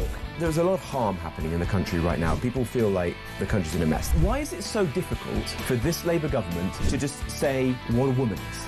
To believe in basic biology and common sense. Take away these human rights laws, which have got completely out of control now. You know, I do believe that economies can be fixed and you can get catch-up growth. On illegal migration, we're very clear. We're going to detain and deport absolutely everyone who enters our country illegally. Ring in, ask me any question. I'm here to answer.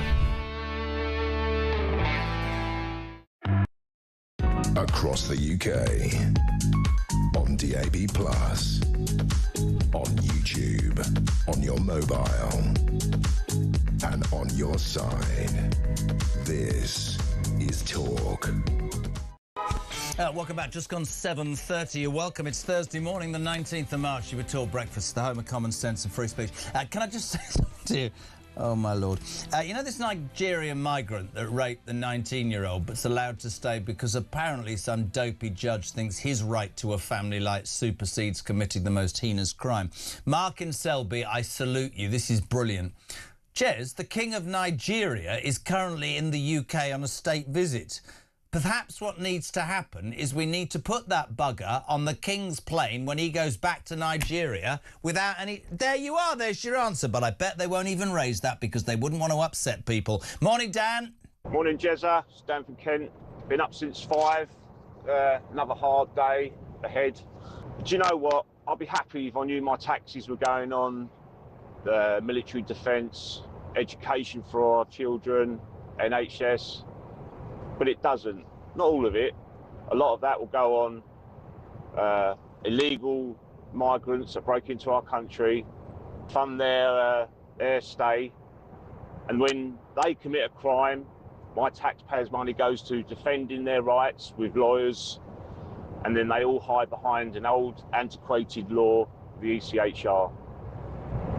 This government with a huge majority could end all this, but oh no. It's a giant racket, and I, as a taxpayer, like millions of others, fed up with it. We need a general election. Great show. Sadly not going to happen for 3 years. Let's go to the phone lines in Hertfordshire. David, 1 minute, you're on Talk Breakfast. Good morning, my friend. Good morning, Jeremy. Yeah, I hope that the Labour Party do put that in their manifesto for the next EU, because it means they openly declare what they're trying to do, and they'll get creamed. They'll get absolutely creamed. I mean, Reform will take it on, and they will cream them even bigger than I think they're already going to cream them in the next election, you know? And these other thing with these migrants, you know, I'm getting sick to death of being told that these are all engineers or scientists or doctors. Who are they trying to kid? You know what I mean? Who are they trying to kid? You know what I mean? Anyway, thanks a lot, Jeremy. Great show, and you always look good in those shirts. Keep going. Thanks. Well, I've been creamed there, haven't I? David in Hertfordshire, thank you very much indeed. 27 minutes to 8 o'clock. 0344. I haven't used that phrase for a while, cream. 0344 419 1000. Text to 87222. I'm delighted to be joined now. There's a degree of sort of poshness and respectability to be made now in the next 10 minutes. Broadcaster, historian, fellow at the New Culture Forum. In fact, many people would say a right clever dick if ever there was one. Rafe Idleman-Coo, good morning, sir. How are you? Always great to be with you. I don't know where to start, Rafe, so I want to just say that I'm on the edge of exploding, so if you could just talk me in those calm, dulcet tones. Angela's come out and said, to be honest, I think the way that you, Starmer, and Mahmood are trying to talk about migrants is un-British. I think it's unfair. I think the Labour Party should do more for these poor people. Starmer, of course, because he's gutless and is only interested in his own job, is going to U-turn and become softer, which will mean that we'll never leave the ECHR under these people. But I just wanted to give you one story today that has caused complete consternation, and correctly, Rafe. A Nigerian migrant, 19, who attacked a woman in Manchester sexually and then went on to rape a 19-year-old girl in Wrexham, is allowed to stay in my country, Rafe, because he has a right to a family life. Can you make head nor tail? It doesn't make any sense, man. When I woke up this morning and I checked on my phone the stories we were going to discuss today, I didn't want to get out of bed. It was so depressing and infuriating in equal measure. We have to talk about our judges. We talk a lot about the Home Office, quite rightly. We talk a lot about our ministers and our government and how incompetent they are. We talk about a lot of things. We don't talk about the fact that our judges are an entirely different type of person to those we had, say, in the late 90s and the early 2000s. They've been subjected to the same institutional capture, the same long march through the institutions by the far left, and this is the result of it. We now have activist judges. The links, for example, between judges and open borders charities, well, last year, when he was still a Conservative MP in 2025, Robert Jenrick gave a speech laying out just quite how the judges work hand in glove with some of the craziest of these NGOs and other organizations trying to keep the doors open. We've had judges who've been celebrating when on social media when the Conservative governments were defeated over the Rwanda scheme. We need to have serious discussions about the types of judges we have. We've also, of course, because we've been trying to get more quotas in of women and ethnic minorities, the types of women and ethnic minorities who've been trying to become judges have tended to be those with an activist background. None of this is being discussed right now. We have essentially a fifth column in the Home Office, and we have a fifth column in the judiciary who are actually trying to undermine this nation's security, and it's going to lead to more and more of these sorts of situations. The first job of a government is to protect its people. It's failing miserably in that. It can't get a single ship off to Cyprus, but within here we have people who are causing serious harm, and we have a judiciary. We once had the most revered judiciary in the whole world, and this is an embarrassment and it's a scandal. I couldn't agree more, and actually, interestingly, you add to the argument, Rafe, and I completely agree with you, as do all the viewers and listeners. You have a Deputy Prime Minister in Lammy who wants to, I think one of the most disgusting things, and there's been so many about this government, wants to end jury trials in many cases, which, apart from destroying the very fabric of a justice system, which I think has always been based on you should be judged by your peers of all types and all classes, which I think is fundamentally right, this surely will give more credence to mad, ideologically based or warped judges to make even worse decisions in general criminal cases, not just deportation ones. It's utter madness. You're absolutely right, and you can see that. You remember what it was like in the 1980s and 90s with the judges being too conservative, perhaps too strict, coming out with very, very harsh punishments. We've gone completely the other way now.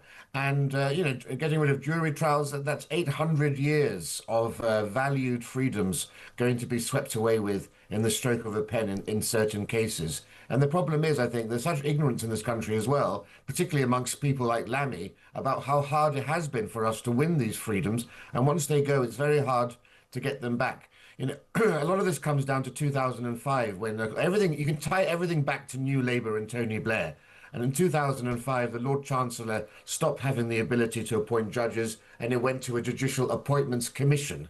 And this woke body has been rubber stamping all of these sorts of cronies into power since then. We need to stop judges being appointed by this Judicial Appointments Commission, bring it back to the Lord Chancellor, and hopefully with a more sensible government in the future, you'll have an end to all of this craziness. And the craziness seeps into many different areas. We've talked about the police in the past. We've talked about, today we're talking about judges. A PE teacher, have you seen this story? He dared on social media to say that migrants should respect our laws, which I think we all would agree, or leave this country. Although cleared of racism by the Teaching Regulation Agency, he's been thrown out of his job by the Department of Education. His career is in tatters. What have we come to, Rafe? I genuinely, and I'm not trying to implode, I don't recognise my country. I don't. Well, you don't recognise your country. You know, of all the things I say, the most important one that I try to get across to people is that Britain is a post-revolutionary society.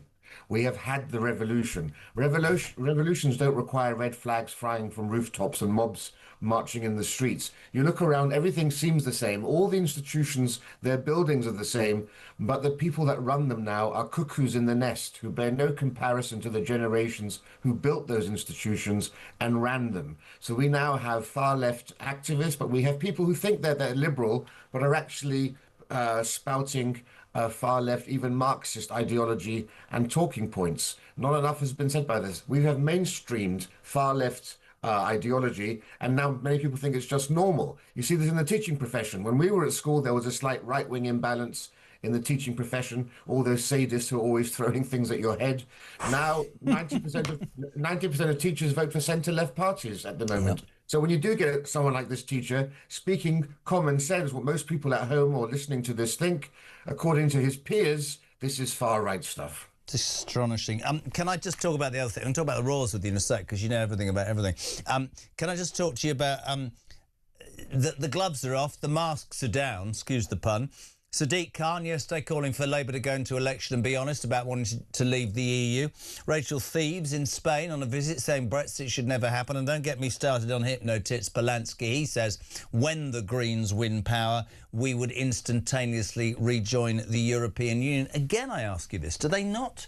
Their ears not to the ground. It's not about, it doesn't seem to me to be anything to do with people. It's all about their ideology, because the British people voted to leave, unless I'm missing the point, and they still want Brexit. They want referendum after referendum. It's done. The people made their minds up. Make it work. This has always been on the cards if you had Labour back in power. Yeah. The machinations about this have been being discussed behind the scenes for a long, long time.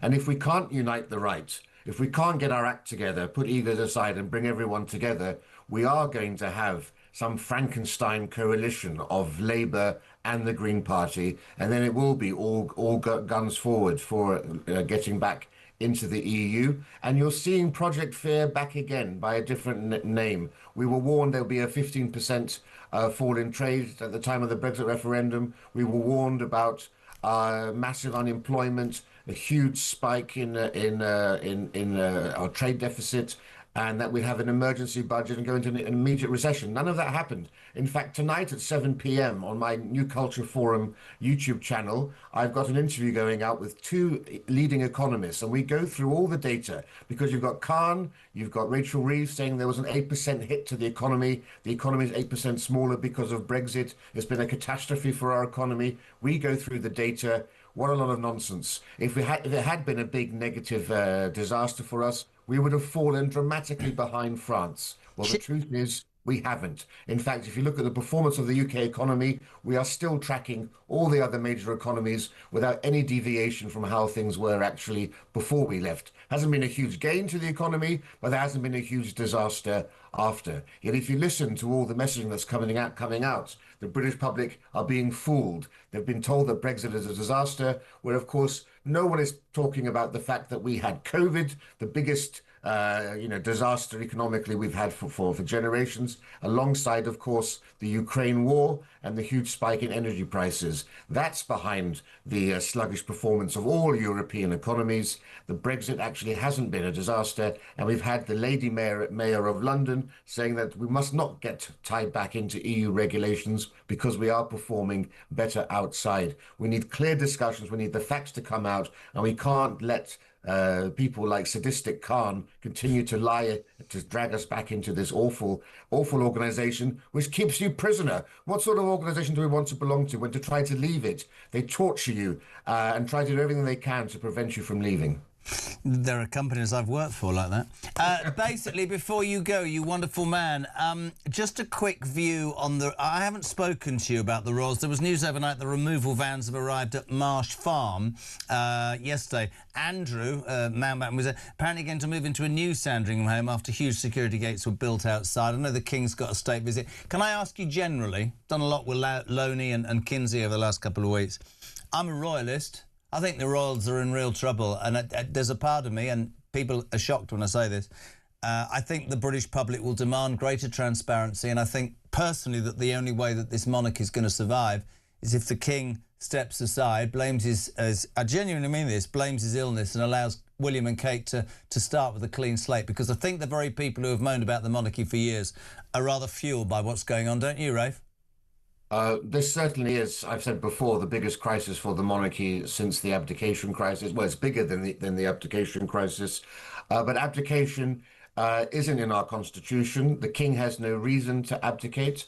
The King was acting on the best knowledge, information that he was given by his brother. He had no reason at that time to doubt his brother. And the polling doesn't show that people blame the King for any of this. The polling shows that they place the blame squarely on Andrew Mountbatten Windsor. The time for William will come. The King, has waited his entire life to become king. I get that.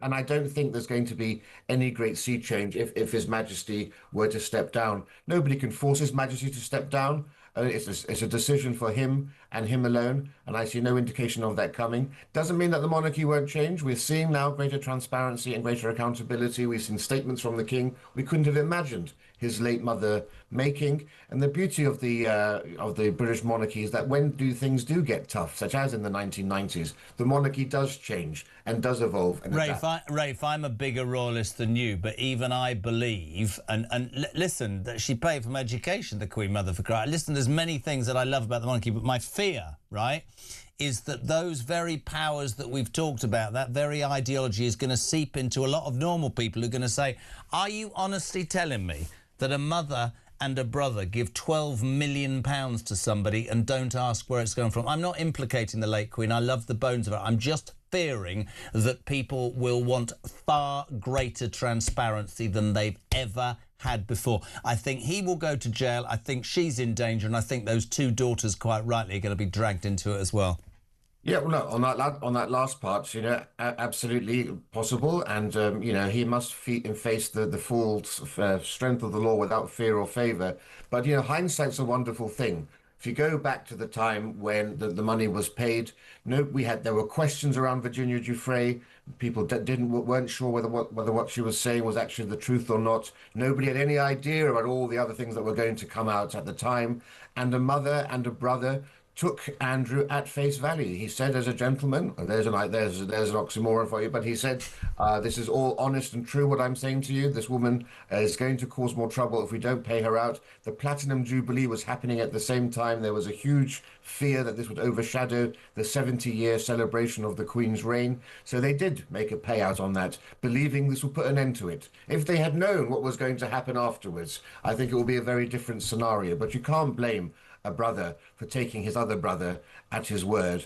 And the King, as I said, there's no polling evidence to show that the King is being blamed for any of this. I think cooler heads, the monarchy has survived many of these things in the past. It will survive this. The future, of course, is William and Kate, who remain extremely popular with the public, and their time will come in due course. So good to have you on, my friend. I really appreciate you putting yourself out. And by the way, just to repeat, your New Culture Forum podcast tonight at 7 o'clock, a real deep dive into whether Brexit worked or not. Check that out, peeps. It's an amazing thing to watch, and he's a good, good man. Rafe, thank you very much indeed. What is it, 12 minutes to 8 o'clock? Good morning, Kerry. Morning, Jeremy. I don't believe Starmer doesn't care. I think he's a man with no foundation, no ethical principles. Basically, he's a tool without a purpose. Kerry, Coventry.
Across the UK, on DAB+, on YouTube, on your mobile, and on your side.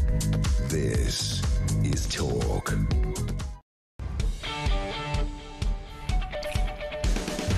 Welcome back, 10 to 8. This is Talk Breakfast. It's the home of common sense, and it's the home of the alarm clock. Brit, thanks for tuning in. 0344 499 1000. Text to 87222. Robert Jenrick, Shadow Justice Secretary from Reform. The man who defected. The man who, if Reform won the next election, will be in charge of your finances on this show between 8 and 8:45. That spectacularly creative ring Rob. Brilliant. 0344 499 1000. You can send a voice note to Robert Jenrick. You can phone up live. You can send a text to 87222. Loads going on in the world, not just the migrant issue and the Labour issue, of course, in this country. Meningitis outbreak. It started in Kent overnight. It spread to a second university as the rollout of vaccines to 5,000 students begins in Canterbury. I've worked with this man for 20 years. He speaks common sense. We love him. Dr. Aaron Ghosh from the Ghosh Medical Group. Good morning, my friend. Good morning, Jeremy. I was talking about this to several people yesterday, and I think we need calm heads, because I totally get that people will think, has my kid been vaccinated? How young is my child? My son or daughter is at university. People will panic. What is the sensible approach with what you've seen in the news? What should we be doing and what should we be looking out for? So, very good question, because I think I've had it inundated with calls from parents who are worried whether they were fully vaccinated. People can't remember back to 2015 when the vaccine programme first rolled out for meningitis B. But the main thing is that we need to be vigilant. Even if you are vaccinated, the meningitis B vaccine doesn't cover you for all forms of Meng B. So you still need to be vigilant for the symptoms. You still need to be aware if you're an at-risk group. So those at university, those in college, those those that are very young. You need to make sure that you've got a vaccine record, and you can check that with your NHS GP. And nowadays you can jump on the app. So you don't need to inundate your GP by calling them up. You can actually check these records yourself. But the main things, look out for fever, look out for rash, look out for cold hands and feet. And if you are worried, that you go early, and GPs are very aware right now, and so are A&E, of these symptoms and picking them up in those at-risk groups. I thought yesterday as well, because I read a story that masks for NHS staff amid rapid spread of meningitis has been reported, and I wasn't on air during COVID because I'd have ended up saying the wrong thing. But the fear here, not fear, the concern would be that people try and segregate whatever bias they had from COVID and mask wearing and vaccine taking and look at this for what it is, which is a extremely dangerous disease that can attack children and all sorts of people in the most awful way. Do you know what I mean? I don't want people to go, oh, I'm never having that because the government tried to vaccinate us and control us and all that. Or the other people who now won't even leave their houses without 14 masks on and won't go on with their lives. We have to try, which is why I want you on regularly about this. We have to find some sort of balance, sensible but balanced, don't we, Aaron? Yes. And look, this isn't a rare type of disease. This isn't something that you've never, ever encountered before. As I was saying the other day, 20% of the population can actually carry this in the back of our throats without having any symptoms at all. So only really mask wearing is needed if you're going to be in large areas of population. So why are the students wearing it? Because this is the time of year they're going into exam halls. This is the time of year they're going into sports centres. They're going clubbing. So, of course, when you see the television where you see lots of people wearing masks, that's because they're going into large congregated areas. I'm not wearing a mask in my surgery. I'm obviously at risk, but I don't feel right now that's the actual image I want to give to people because it's not necessary. Good hand hygiene, the same as what we've always said when we have the flu. Make sure if you're coughing, cough into a tissue, make sure you throw it away, make sure you wash your hands. All of that is just as relevant for this because it's transmitted the same way. We had an update. Is this Wes Street? How long is this clip? It's not long, is it? Just have a watch here. This is our Health Secretary, Wes Streeting. This was his update this week. Aaron? Strain associated with this outbreak is meningitis B, known as Men-B. It is uncommon, as we have seen, a serious and potentially lethal strain of meningococcal disease. The onset of illness is often sudden, and early diagnosis and treatment with antibiotics are vital. It doesn't spread very easily. The bacteria is passed to others after a long period of close contact. For example, with living with someone in shared accommodation, through prolonged kissing, or sharing vapes and drinks. However, the symptoms are also easily mistaken for other common conditions, even for something like a hangover. I think I'd rather listen to you. Kissing and vapes, that's why students are in trouble, Aaron, isn't it? It's ridiculous what he just said there. Yeah. It is very common when you get an outbreak, hence why we're doing exactly this and rolling out a massive vaccination programme. It's absolute rubbish. When you get in a population, say a student population that gets a condition like meningococcal, it spreads very rapidly. And the reason is that they're in very close proximity together. And of course, look, it's not just vapes. I know we were having a go at them, but you can share cans of Coke. You can maybe not wash your mugs and tea properly and you can get bits of bacteria on them. But it's because they're in close proximity together and in that constant contact. So I think that's very misleading what we just heard from the Health Secretary. I think we should say that these groups that are at risk, like students, people living together in close proximity, are at risk. They do need to be very vigilant. They do need to go and get those vaccines. And if they get symptoms, get onto antibiotics very, very soon. The rest of us can stay calm, make sure that if we have loved ones in those situations, that they're actually taking the health advice that's given to them. Mate, thank you very much indeed. You're a legend. He is my resident doctor. He's my man. I phone at home. Iris is better, and I thank you. And by the way, seriously, people, go and see this man. Ghosh Medical Group, Dr. Aaron Ghosh on Talk Breakfast. Thank you very much. Christian shouted something in my ear, and I'm completely... Anyway, news at 8, and then he's here. Ring Robert Jenrick, Shadow Justice Secretary. What do you want to ask him? 0344 499 1000. You text to 87222. We're going to do the news at 8 after we say good morning to Jane. Morning, Jeremy. Good to have you back. These judges that keep giving these paedophiles the right to a family life, why is there not these human rights lawyers getting on the back of the victims suing the judges because they don't get a family life? They're watching their backs every time they go out. Let's start clamping down on the judges.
Do you think Donald Trump has a plan post-war? A couple of weeks ago, when he started this off, he made a speech saying help would be on the way for the people. There was going to be regime change. He appointed Mandelson against advice. We know this to be true. If this was a Conservative Prime Minister, the wider left would be absolutely screaming for his resignation. Government's announced this afternoon, we're setting up a people's panel to work out exactly how you want us to roll out these digital IDs. We don't want them.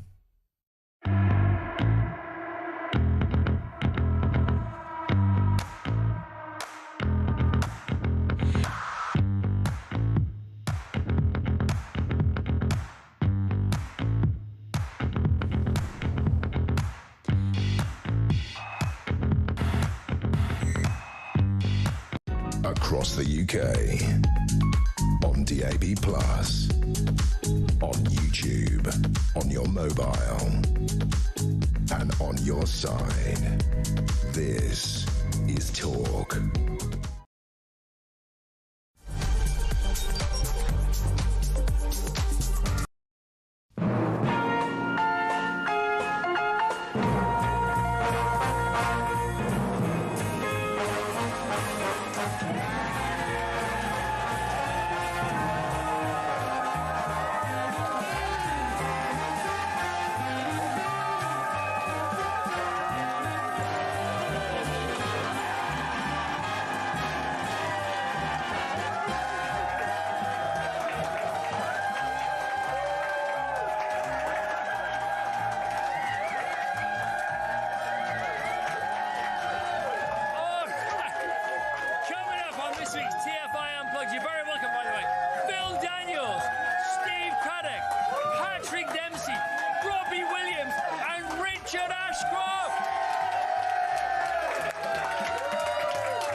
Across the UK, on DAB+, on YouTube, on your mobile, and on your side. This is Talk.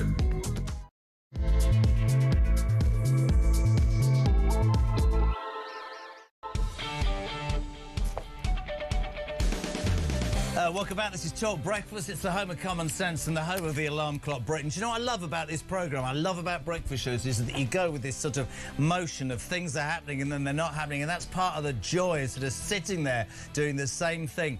Robert Jenrick, massive problems, transport problems. It's all gone completely wrong. I'm not going to lie to you.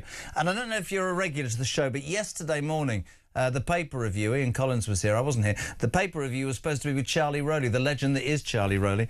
So I made him come in today and do 6 till 7, which he was very happy about. So I've decided on a whim, as he's been hanging around, trying to get paid probably, I'm going to instigate Ring Rowley while we wait for Jenrick. So or call Charlie, ring Rowley, or call Charlie and ring Rowley. It's breaking news. It's breaking news. Robert Jenrick is not here. Rowley's stepping back into the breach. He marches into Studio 1. Doesn't march, minces. 0344.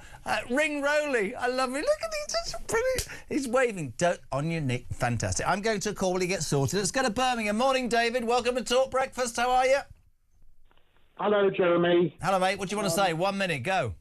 Okay, 650 MPs all dragged into PMQs, all on expenses. Yep. My point is this. What is the point?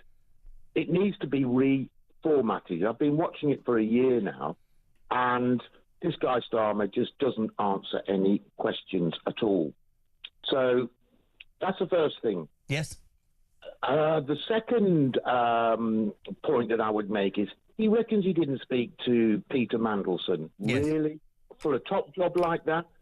And he can't even answer those questions. The reason we know he's lying is because he said, I know that Peter Mandelson lied to me. So if he lied to you, you must have spoken to him. I'll tell you what I'm going to do while I get Charlie in place. That sounds wrong. I'm going to play this amazing clip. Yesterday, Starmer was eviscerated right at Prime Minister's Question Time, which has led to many people like that call going, what's the bleeding point of this? Just a backbencher, Andrew Snowden, I think, probably one of the greatest moments I've ever seen in politics, literally took Starmer on and buried him. Have a watch, have a listen. Get ready for Charlie. The Prime Minister comes here and reads out this pre-scripted nonsense that bears no resemblance to the questions he's actually asked. The Leader of the Opposition asked him about Peter Mandelson and he answered about the war in Iran. The Leader of the Opposition asked him about Mandelson again and he answered with an attack on the Shadow Justice Secretary. He was asked about Mandelson again and talked about protests in London. What is he scared of? What is he hiding? For a man who has spent years presenting himself as a forensic investigator, he has certainly had a blind spot to the details for this convicted paedophile with a friend in high Labour places. So I shall ask him again, when he found out that Lord Mandelson had an ongoing relationship with the convicted paedophile Jeffrey Epstein, did he speak to him personally before appointing him ambassador to the United States? Mr. Speaker, we've set out the process. It is being put before the House. But I know why they don't want to. They don't want to talk about the war because they supported going into the war without thinking through the consequences. That is a huge error of judgment. I realise they don't want to talk about it ever again. I'm not surprised. Nor do they want to talk about the Shadow Justice Secretary saying that Muslims are not welcome to prayer in Trafalgar Square. She should remove him from their front bench, or I suspect he'll be up there next on that trail. The only thing as we welcome Charlie Rowley back to Studio One. How are you? I'm very well. So Robert Jenrick was supposed to be. There's massive transport communication problems, so we thought we'd call you back. Call Charlie, ring Rowley. I'm back. Happy to be here. Oh, yeah. Happy to take calls, questions. You never realised when oversleeping yesterday and missing yesterday's show was going to result in such a tenuously bad Thursday for you. Can we just go back to Starmer? Somebody made a point just now, which is really interesting. The only time... I mean, no, he doesn't answer any questions. He always deflects to reform. He always talks about the process. But yesterday he didn't talk about breakfast clubs. One of the probably only achievements that he's been able to deliver. But you're absolutely right. It's the deflecting. Yeah. It's the obfuscation. It's the passing the buck, blaming somebody else, whether it's the process or the process has been followed. The process has been followed. The process has been... What protest? Process even? I can't even say. Just if you are waking up, Charlie and I have been at it for 2 hours. That doesn't sound right. The big news today is that we're waiting for U-turn number 4,365 from Starmer because old Ange, who hasn't as yet, we believe, paid the tax to HMRC for the house, she sort of started this sort of comeback the other night when she announced that the immigration policies of this current Labour government were un-British. She thinks we should do more to welcome migrants. We shouldn't be talking about getting rid of the ECHR. We should be making it a more open place because that's what Labour is all about. So we started the show 2 hours ago with a story that frankly has turned the stomach of anybody with a brain cell in this country, which is a migrant, a Nigerian migrant who attacked in a sexually motivated way and falsely imprisoned a woman in Manchester, got away with that, went to Wrexham, raped a 19-year-old whose life, I presume, will be dreadful forever. I've no idea, my sympathies are with her. Guess what? He's managed to get himself a human rights law, grabbed some law from the ECHR paid for by us, the taxpayer, and he's been told by a judge he has a right to stay because he's a right to family life. I don't think I've ever heard people so angry as this morning. It's madness. Yeah, you're absolutely right. And people are saying time and time again, you know, who does the justice system in this country stand up for? Is it for the victims, as it should be, as it's there to do, or is it on the side of seemingly the perpetrators? You know, why is it that the rights of this particular individual, or any individual that's carried out such a heinous and vile crime, are the people that seem to be defended and protected by our justice system, and the victims constantly left behind? It's outrageous. It doesn't make any sense. To go to North Yorkshire. William, you're on Call Charlie or Ring Rowley. How are you? I'm good, Jeremy. How are you? I'm all right. Can you say good morning to Charlie, because he's feeling a bit overworked? Good morning, Charlie. How are you doing? Good morning. Very well. How are you? I'm excellent. What you got for us, Will? Well, can I just say, Jeremy, from my point of view, as a taxpayer, ex-British Army, 30 years service, I can't just blame Starmer for what's going on in the country at the minute. This has been previous governments that have totally screwed over the forces. It's been going on for decades now. What scares me now is it takes about a week for us to get a boat out of harbour. And I've served in Cyprus and Akrotiri as well, so I know the area well. The Falkland Islands. Has anybody thought of that? Is anybody thinking ahead of our national security now? No, completely agree. I genuinely fear that we are in a place where people... I don't know. I don't understand. Charlie and I were talking about this earlier. Thank you so much, Will. I don't understand the philosophy behind this government. Listen to this. Oh, God, here we go. There's so many people. You know when you get messages galore? I mean, honestly, Jez, the rapist migrant entitled to a family life. What family would want him? If they want him so much, send them back to him. I mean, that's quite a good idea, isn't it? I've been accused already online, by the way, of being unfair to this man. He's come from a persecuted minority situation. What are we talking about? Well, I think that's just the view. That will be the view of actually some on the left, in the word of inverted commas, progress. Because these people have clearly come from much more terrible terrains. They've had terrible lives themselves, that they've come into the UK, they've committed crimes, but we want to overlook that because they're a minority group, therefore we must protect them slightly more than people in the UK. That is the view of the left. That is a balmy view, in my view, because...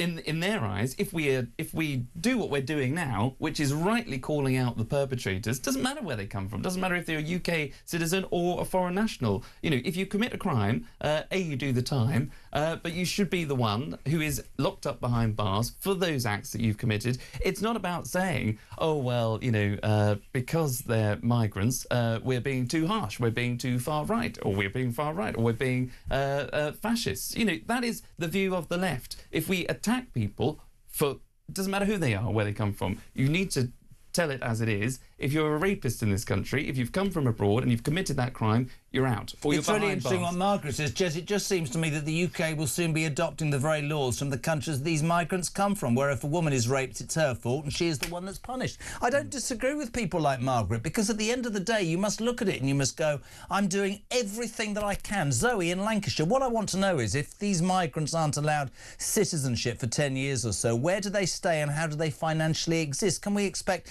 tent cities now just because these people won't self-deport? This is how we are looking. We are heading towards a disaster and nobody has the balls to be honest about it. Dave, honestly, so many people get frustrated by this, which you get, don't you? Well, totally. And look, if you just take the top 3 countries where people come from illegally, it's Afghanistan, Pakistan, I believe, and Iran. Now, these are 3 countries. Let's take Afghanistan, you know, an oppressive regime where the Taliban got back into power, that banned girls from going to school, that enforced the hijabs and the niqabs of people. So, you know, women had to cover their faces. That is oppression. That is in Afghanistan, and that is coming to the UK. And they're not women fleeing Afghanistan. Sadly, maybe they should, to come to seek refuge in the UK. But it's the men of Afghanistan that take up that small boat crossing. And it is those views that, therefore, then get into the country. That infiltrates our communities. And I don't use that word lightly. It is an infiltration of views in this country. And it is then a culture that develops in our towns, in our communities, below the radar, where you have young men then from Afghanistan that think it is okay to go and carry out a rape or a violent sexual assault against a woman, a girl in this country, and that is simply not right. Of course it's not. But the justice system will be defending that migrant that has come here, that has obviously come here illegally. How does that morally work? Listen to this. I mean, this is even worse. I mean, it's not worse. What's worse than what we've just talked about? Richard, good morning, JK. Yesterday, in a Scottish newspaper, a Syrian migrant got jailed for raping a girl on her 21st birthday. His defence lawyer tried to make a mitigating circumstance plea by saying, I can't even believe I'm going to read this, he hadn't seen his wife or kids for 3 years. Oh, I see. So you haven't, sorry, because my kids are in the car, turn off, Vic. So you haven't seen your wife for 3 years, so it's acceptable to go and rape somebody. I'm sorry, maybe I just need to, Julia will tell me quite rightly later I need to calm, but I don't understand how we have got to a place in our world, in our country actually, where people that do that, irrespective of the colour of their skin, feel that they should be, well, let off, excused, and almost, I don't know what the word is, told that it's okay. It is not okay. Law is not about, you break the law, it's not about your religion or the colour of your skin. If you perpetrate a crime, you have to suffer the consequences, surely. Totally. And look, there needs to be a whole lesson taught to the judicial service, I think, and our lawyers, because we're now in a situation where we've got very, very clever people, and they are lawyers, barristers, judges, and the like. Well, but what they're doing, in the name, in their view, of justice, is by creating defences like the one that you've just talked about. That's no defence at all. That is no defence at all in that case that you just talked about. But that will be something that lawyers are presenting to a judge. It shouldn't even be in front of a judge, frankly. That man should just be banged up and behind bars. Well, great story earlier, by the way, that apparently the King of you'd gone. I thought you long gone, but the King of Nigeria is here on a state visit. So why not bung that migrant on the back of his plane? So when he leaves in 3 days, the bloke's out of my country. I'm sorry that they're going to go, oh, Jez is going off. No, I am going off on one because I think it's...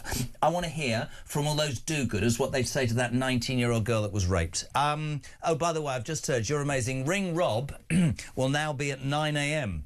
Does the Shadow Chancellor not able to tell the time, or was it a transport thing? I'm joking. 0344 499 1000. Prime Minister's question time. You saw the Andrew Snowden attack on Keir yesterday. The other big thing that's happened for us is getting loads of people saying, what's the point to it? Morning, Martin. Morning, Jeremy. Martin from Worcestershire.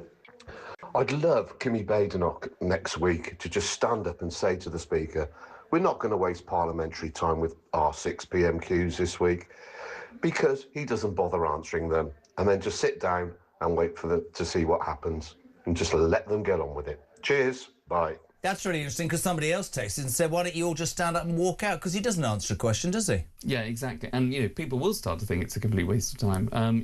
This is the Prime Minister of the day, though. This is the only one shot, by the way. I mean, somebody did say, rightly so earlier on, that PMQs used to be on a Tuesday and a Thursday, and Tony Blair brought it down to one day, into Wednesday. But those 2 days, it was 15 minutes each. So Tony Blair changed the system, brought it through to Wednesday, so it's a half-an-hour session. So the Prime Minister only has to come to the House of Commons 1 day a week for 30 minutes. Now, you have to then, because it's not long, but you've got to then be able to answer the question. I'll tell you what I would do with it. I would make sure that every single political leader has a chance to answer a question, not just the official opposition. I think Reform and the Green, I think they all should have a chance. I think they should not use the time up by allowing questions from his own side, which he is going to bat back and it's going to be perfect. I think there's much we can do. I think am I sending Charlie home now? Are we no, listen, you've been amazing. That's an hour and 20 minutes today you've done. I think you have to double invoice.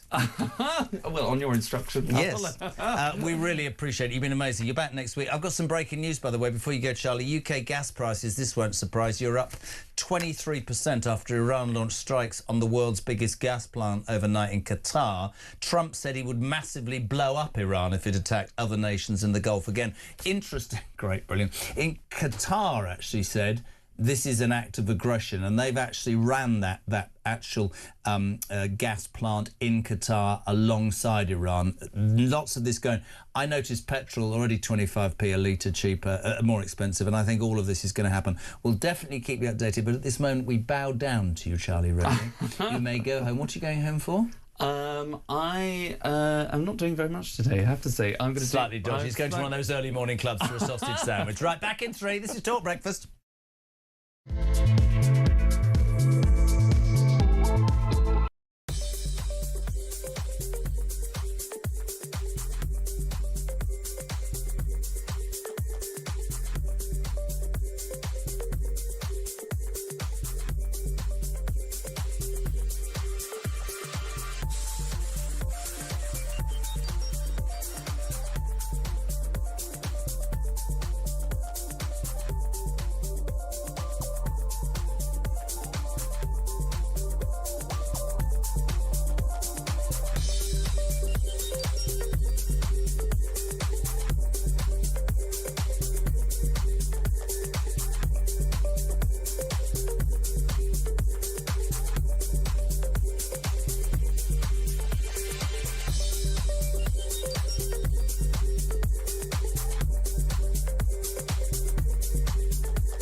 Across the UK, on DAB+, on YouTube, on your mobile, and on your side. This is Talk. Welcome back, 8:21. We're live across the United Kingdom. Talk Breakfast is on. It's the home of common sense and the home of the alarm clock Brit. And it's the home at 8:20 every morning of the mention for Oliver William Robin Carr, because he cannot and will not go into school unless his dad says good morning, mate. I hope you have a great day. And Rissy, I know you're feeling better. Your mum's done a grand job. I'll see you later. 0344 499 1000. Starmer under real pressure because of his performance at PMQs. Listen to this. Nigel Mason. Morning, Jez. Maybe I have an unusually long memory, but I remember when Boris's choice of wallpaper and if he had let people eat cake in number 10 was in question and leading the news. The BBC led every Thursday with Boris's performance at PMQs.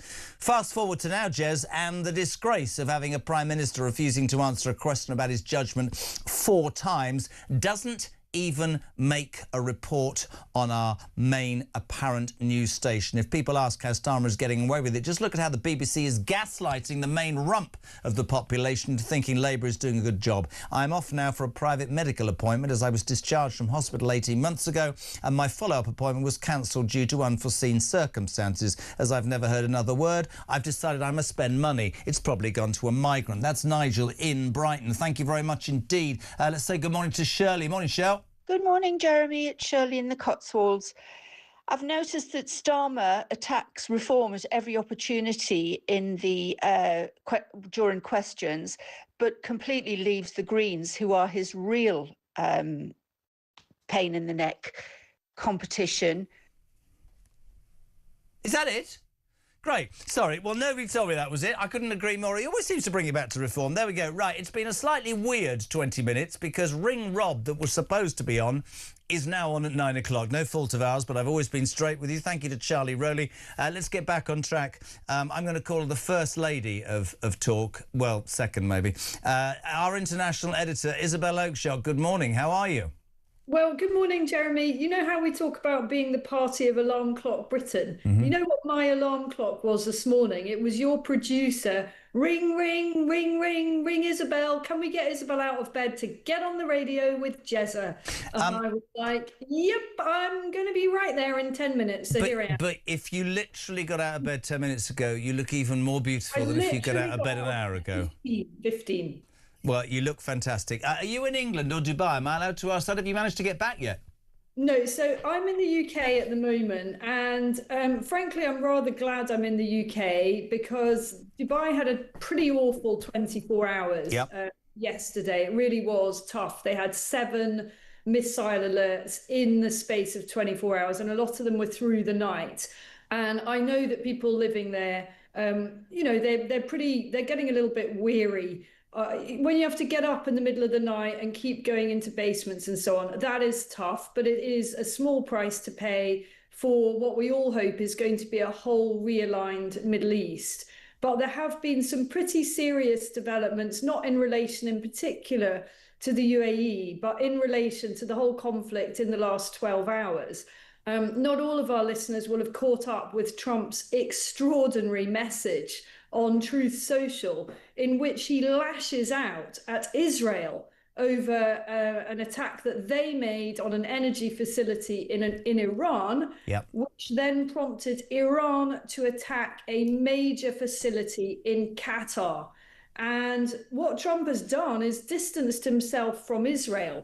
And you can imagine just how significant that is. You know, the gap opening up between the two countries that are basically supposed to be in lockstep on this whole campaign. The implications of that are potentially very, very significant and serious indeed. And the implications of the hit on the energy plant in Qatar are also very significant economically. And we've already seen a massive spike in gas prices. 23% break. We broke that a minute ago. 23% gas is up and petrol. Many people will say on this show, oh, you permanently compliment Trump. No, and here's a point where I'm going to criticise him. I do think we should have been at the forefront. I do, and sat and watched him say this will be in and out and no boots on the ground. And I watched him win the election based on no foreign intervention. I think he thought that this would fold quicker. There was a mass funeral yesterday for the head of intelligence in Iran, and hundreds of thousands took to the street. We can still talk about oppression, but it doesn't seem that the people are turning. I'm a cynic, right? that message on Truth Social, criticising Israel, could well be him doing what he usually does, because Europe will not join him in the Straits of Hormuz.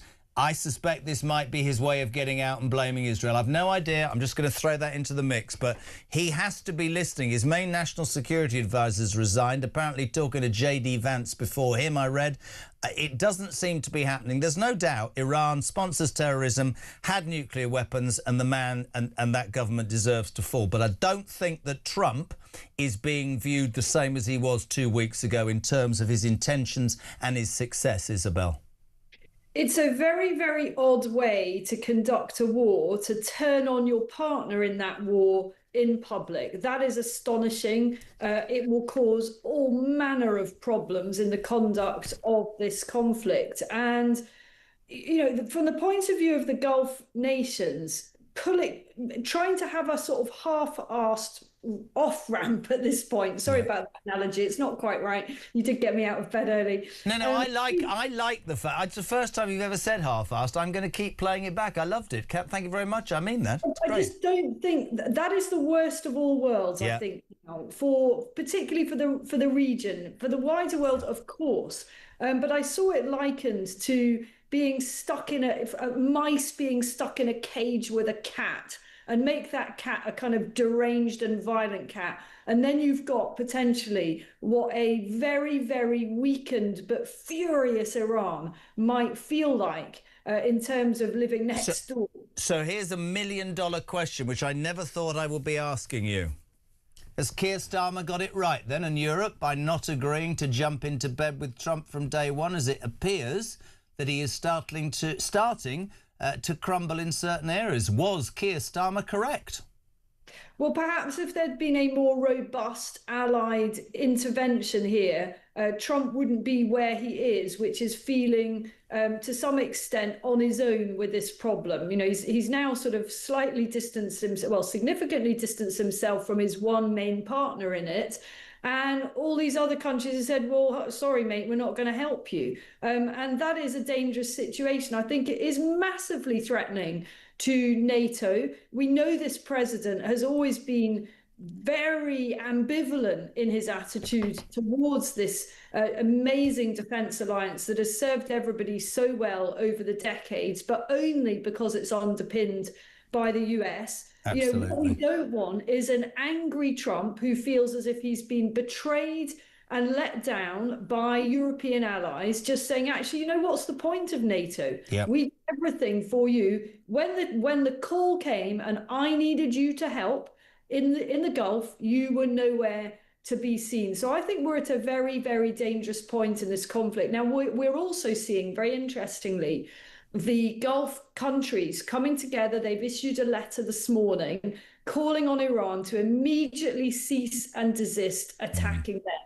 and reiterating their right to push back. I mean, what is astonishing if you think about it, in relation to the UAE in particular, they've taken more missiles, more drones than Israel. Yep. And they have yet to push back. I said it earlier, I wonder when Qatar and Saudi Arabia and Bahrain and all these countries get their heads together and they start to kick back against Iran, which of course will frighten many people. But I think that could be the catalyst for the off-ramp, for want of a better phrase. That might bring Iran to the table, I would imagine.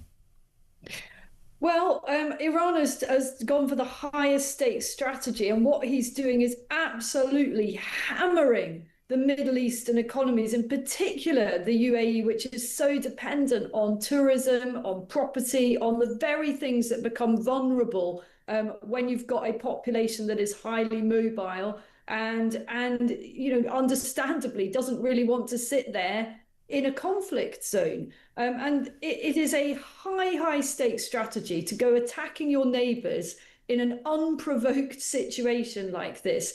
And even if there is an off-ramp now, which I'm afraid I don't believe there will be, I think we are way too far in. Look at these pictures that we're showing our listeners now of oil fields blowing up, black billowing smoke. These are replicated all around the Middle East at the moment in different forms. There's no off-ramp tomorrow. There's no off-ramp next week. But even if there were, the damage and the implications for the delicate relationships in the region between the different Gulf countries are going to take a very, very long time to smooth over, to heal. We're not going to see, in my view, a new and happy Middle East anytime soon.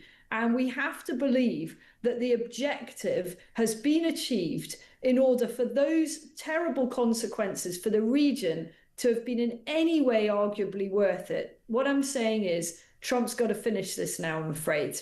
Interesting. Just quickly, God, I wish you're so great. I love having you on, mate. We started with your favourite person, Keir Starmer. U-turn number 4,365 incoming. Our Ange had stood up 2 nights ago and said it was very un-British to. Well, she didn't say in that posh voice. She meant it's very un-British to not let all these migrants in. Many people, Reform, of course, Richard's party and other parties, now the Tories, are saying that the ECHR is madness and needs to be got rid of. I just thought it ironic to give you this story, which has completely and utterly galvanised the audience this morning. On the day we imagine that Keir Starmer's going to U-turn and be softer on immigration to placate the left of the party, led by Burnham and Rayner, not in that particular order, this appalling story this morning of the 19-year-old girl who was raped in Wrexham by a Nigerian migrant just weeks after he'd been found to have carried out a sexually motivated attack and imprisoning a woman in Manchester. And this week, for Christ's sake, I can't even say this with a straight face, he got the right to stay in Britain, having got you and me, the taxpayer, and everybody listening, to pay for his lawyer, because apparently, according to this lawyer, he has a right to a family life, which completely and utterly throws in the water anything about that girl and her family. And it leads me to say this to you, Isabel. Further down the line, Lammy's attempts to get rid of jurors. We're going to be left with judges like this who have the same ideology as this bonkers government. Something needs to give. How on earth am I supposed to live in a country that says it's OK to rape a girl because you've come from somewhere else and you've decided that you have more rights than her? It's ludicrous. I've actually got an immediate solution to this. So, Jeremy, did you know that there is a state visit of Nigeria? We've done this already. We've done this already. Get on the plane with the king. Absolutely. Exactly. I mean, sorry, I'm very sorry for the delegation, because I don't think they'll want him either. Clearly, they don't want anything to do with him. But maybe he could be put in the hold or something. You know, not in with the passengers, but in with the luggage. But on a serious note, you're a woman, and I genuinely has wound me up since 5:30 this morning. We are now in a country that says that you can rape a girl and you can get away with it under some law that wasn't made in this country, and some lawyers found a loophole, and you have a right to a family life, having taken from that young girl every possible bit of her confidence or innocence, and probably her life and her family's will never be the same again. We're a laughing stock with rubbish like this. It's ridiculous, Isabel, ridiculous. It doesn't need to be complicated at all. If you commit certain crimes, and I'd put the threshold way lower than what you've just described there, if you commit certain crimes, you are out, and there is no process of negotiation, appeal, any further argument. You are not using our taxpayer-funded legal aid system to argue the case for you to remain. There are red lines, and that has gone so far beyond the red lines, it's somewhere on another continent. We absolutely, a future government would change this. I'm just saying, if it were a reform government, I'm sure Shadow Home Secretary Zia Youssef would be saying exactly the same thing, that there just would be no negotiation here. Red line. Completely agree. Listen, you've really saved us this morning, because Jenrick couldn't tell the time, or his people got it wrong. I've no idea, but we appreciate you jumping out of bed. The brilliant Isabel Oakeshott, thank you so much indeed. 8:35. There's another story in the newspaper today about a PE teacher who told online, he said, I believe that people that come to this country should respect our laws or be forced to leave. You won't be surprised that he's been sacked. Chris McGovern, chairman of the Campaign for Real Education, next on Talk Breakfast.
across the UK, on DAB+, on YouTube, on your mobile, and on your side. This is Talk. Welcome back. 23 minutes to 9. We've had to jig things around a little bit. Ring Rob will now be on after 9 o'clock. 0344 499 1000. Get your text messages in with your questions. 87222. Sarah Vine, columnist, legend, on ahead of 9 o'clock as well. And in the tick, Chris McGovern about that appalling education story. Good morning, Paula. Morning, Jeremy. Great show as always. I've been listening since you got on at 6 a.m. Have been up since 4, driving into London. Oh my goodness. I just heard right. This guy's child has special needs, so he can't be deported because his child has special needs. Do you know what? Get them to import him chicken nuggets to wherever it is he needs to go back to. Or, better still, just, like, ignore him. Can we do that? How can a judge give him his appeal? I'm literally beside myself this morning. I don't know what it is. Have I not had enough coffee? I don't know. I've got special needs. I've got special needs for my country to stand up for what is right. I've got a special need for the fact that I want to pay less tax. I've got a special need that I would like to be able to afford to put the heating on in an evening without my electric bill costing me £174 for 1 month for a 2-bedroom small bungalow. Like, honestly, I nearly fell over, Jeremy. Luckily I'm sitting down in the car driving. Oh well, enjoy the rest of your show. Great day. You know, you listen to that and you understand people's frustrations. I don't care what anybody says. The truth of the matter is she's going into work. She's been up since 4 o'clock. This is the story, you know. A migrant criminal has run his right to stay in Britain after fighting deportation by arguing his son disliked foreign chicken nuggets. I don't think it's about... I think she meant that was his special need, that, you know, that was his request. I mean, it's utterly ludicrous. Steve, this is really interesting. It's not everybody's cup of tea, this message, but I'm going to read it out. Morning, Jez. Not trying to diminish the tragedy unfolding in the Middle East, but all that black billowing smoke that's being unleashed into the atmosphere just, to me, adds to the why the hell are we worried about zero carbon emissions? Yep. Jeff, Prime Minister's question times. The Speaker of the House should be able to insist on an answer. It should either be the actual answer or another answer. The Speaker shouldn't allow this to continue. Starmer should stand up and be able to answer questions. Margaret, I don't know why I did that. Kids stick their fingers in their ears and make rude noises when they don't want to listen to the same old ticking off. Why don't on the opposition benches? Why don't they, when Keir Starmer is under pressure with a question? Why don't we just, everybody stick their fingers in their ears and make rude noises? No, I agree earlier, where they just stand up and walk out. We're having one of those days. Is Chris McGovern not ready either? It's all going wrong. He's just joining now. Jez, I would like to ask this country, why do we have laws? Why do we spend funds on MPs to make these laws when those laws are never enforced? If these criminals committed these crimes in their own countries, they would feel much more than being put in a cell. I'm worried for the women and the men of this country because the indigenous people seemingly are fair game to immigrants to attack, and we have a Prime Minister and a government that doesn't want to do anything about it. I know we've been talking about this all morning, and I'm sure you believe I'm getting angrier by the minute, but it doesn't make any sense at all. 0344 499 1000. Text to 87222. I'm going to go to an ad break because we're having technical problems this morning. Back in 3.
When conflict breaks out anywhere in the world, it has consequences here at home. Talk War is your definitive national security briefing.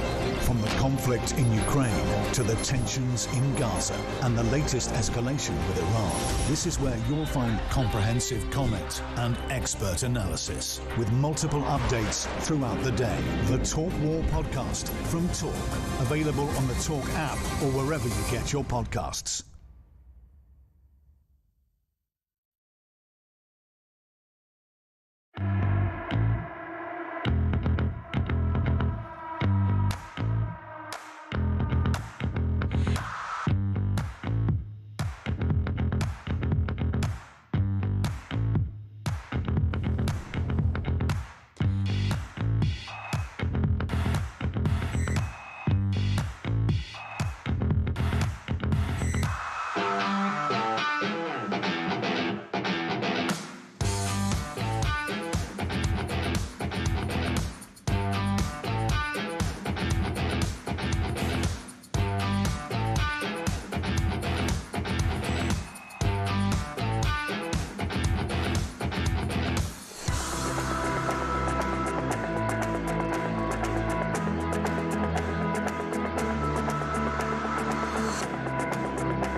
Across the UK, on DAB+,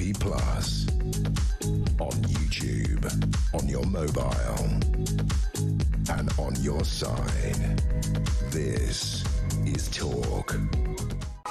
Oh, we're getting there. Technical difficulties, but we'll beat it all. 9:15. There's a story this morning alongside the migrant who's, raped a 19-year-old girl in Wrexham and got to stay in this country because apparently he's got a right to a life. There's an even more, well, not even more appalling, they're all appalling. A PE teacher who dared to put on social media that he felt, as a human being with an opinion in a country that's about free speech, that migrants should respect our laws or leave, although cleared of racism by the Teaching Regulation Agency, has been told he can't return to work by the Department of Education. Here's a man who speaks complete sense, the chairman of the Campaign for Real Education, who I think will be as appalled as me. Chris McGovern, good morning. Morning, Jeremy. What do you make of this story, man? What's happening? Well, of course, on the surface, it's grossly unfair. It's a situation I know well because I was in a similar situation some decades ago. I lost my job because I criticised anti-Semitic exam questions. Anyway, the situation he's in was not only unfair, but he didn't broadcast this to children. It was done privately. It's also quite sinister because what's happened here is that the government have intervened to overturn a decision by the Teaching Council to actually say, no, sorry, we think it's more serious than that. So this lad, who's a good teacher, by the way, and has got another job, he cannot come back into the profession. So very sinister. But what I would say is that the government are getting it completely wrong because they think they're doing the right thing. But what they're going to do is they're going to make the general public, most of whom will support the teacher, increasingly right-wing. So if you want Mussolini back, Jeremy, keep sacking the teachers when they speak up like this. It's frightening to me in the context of what we were talking about earlier. I mean, it smacks a bit of Lucy Connolly. I'm not, I would say that teacher has a right to an opinion. There doesn't seem anything in what he's written. If he says to migrants, respect our laws or leave, illegal migrants, I think he's entitled to that. Does that encroach on his ability to teach schools? Well, I hear that in a lot of schools and universities there is a sort of left-leaning ideology, but you made the point that the government has got involved here. And I read stories about the Nigerian who raped that girl and gets to stay. I think about our government that intervened, if you remember, down in the Bell Hotel down in Epping, when the council said, no, we don't want this, and they won a court case, and the government went to court putting migrants' wishes over those of the indigenous population. There's a theme here. This poor bugger presumably won't be able to work again. What does this achieve from this government? What message does it send? That you can't have an opinion. If it disagrees with the government, we'll come and prosecute you. Yeah, the message is don't go into teaching if you're not far left. When I was in the same situation some years ago, I pointed out there's an exam question which asks the candidates, to imagine there were members of the PLO, the Palestine Liberation Organization, and to write a draft speech justifying the murder of Israeli athletes at the Munich Olympics and so forth. That was not legitimate. I criticised that, lost my job. It was a big story at the time. This is a similar situation. You're not allowed to use common sense. What this gentleman's doing, this teacher, is expressing the view of the vast majority of people in this country. This government is not only wrong and immoral to do this, but it's also completely stupid, because it's going to ensure that any sane person is going to vote against them, because this is an authoritarian government. It's a big brother government. It knows best, and it's shutting up dissent in the profession. Teachers, basically, generally, are afraid to speak out.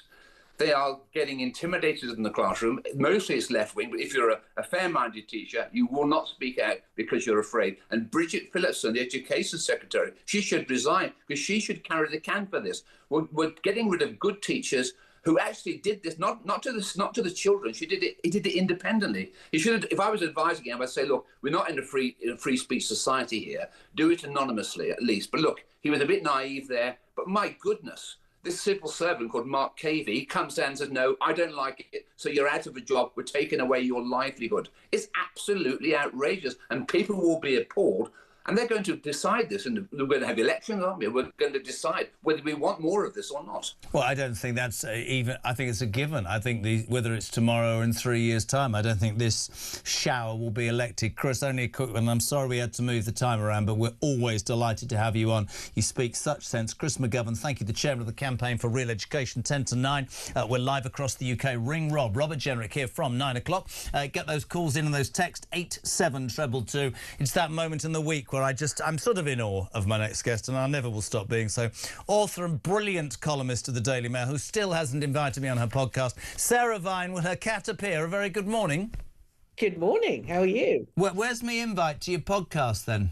Well, we're not. I'm not allowed to invite people onto my podcast because it's just me and Peter Hitchens. Oh, is it? All right then. Well, I mean, I could try. I'm in awe of you, Sarah. Good morning. Special edition. Good morning. Good morning. He's lurking. The cat's lurking. The cat is lurking. She's heading in our direction. The cat, Sarah Vine's cat, is a weekly thing on the Jeremy Kyle Breakfast Show. Just walk across the front of her in a minute. I know with everything that's going on, but the thing that really, in the Middle East, the thing that really has got the viewers and listeners this morning is not only Prime Minister's question time yesterday, where Starmer, incapable of answering a question and was eviscerated by Andrew Snowden, but this unbelievable feeling that there will be another U-turn, this time on migration. Angela Rayner stuck her neck on the line on Tuesday and said it's un-British to not allow all sorts of people to come here and be given more than the indigenous population. And it's all centred on this Nigerian migrant. And I'd like to ask you as a woman, this man carries out a sexually motivated attack by imprisoning a young girl in Manchester, seems to escape that, rapes a 19-year-old girl in Wrexham whose life will be decimated forever.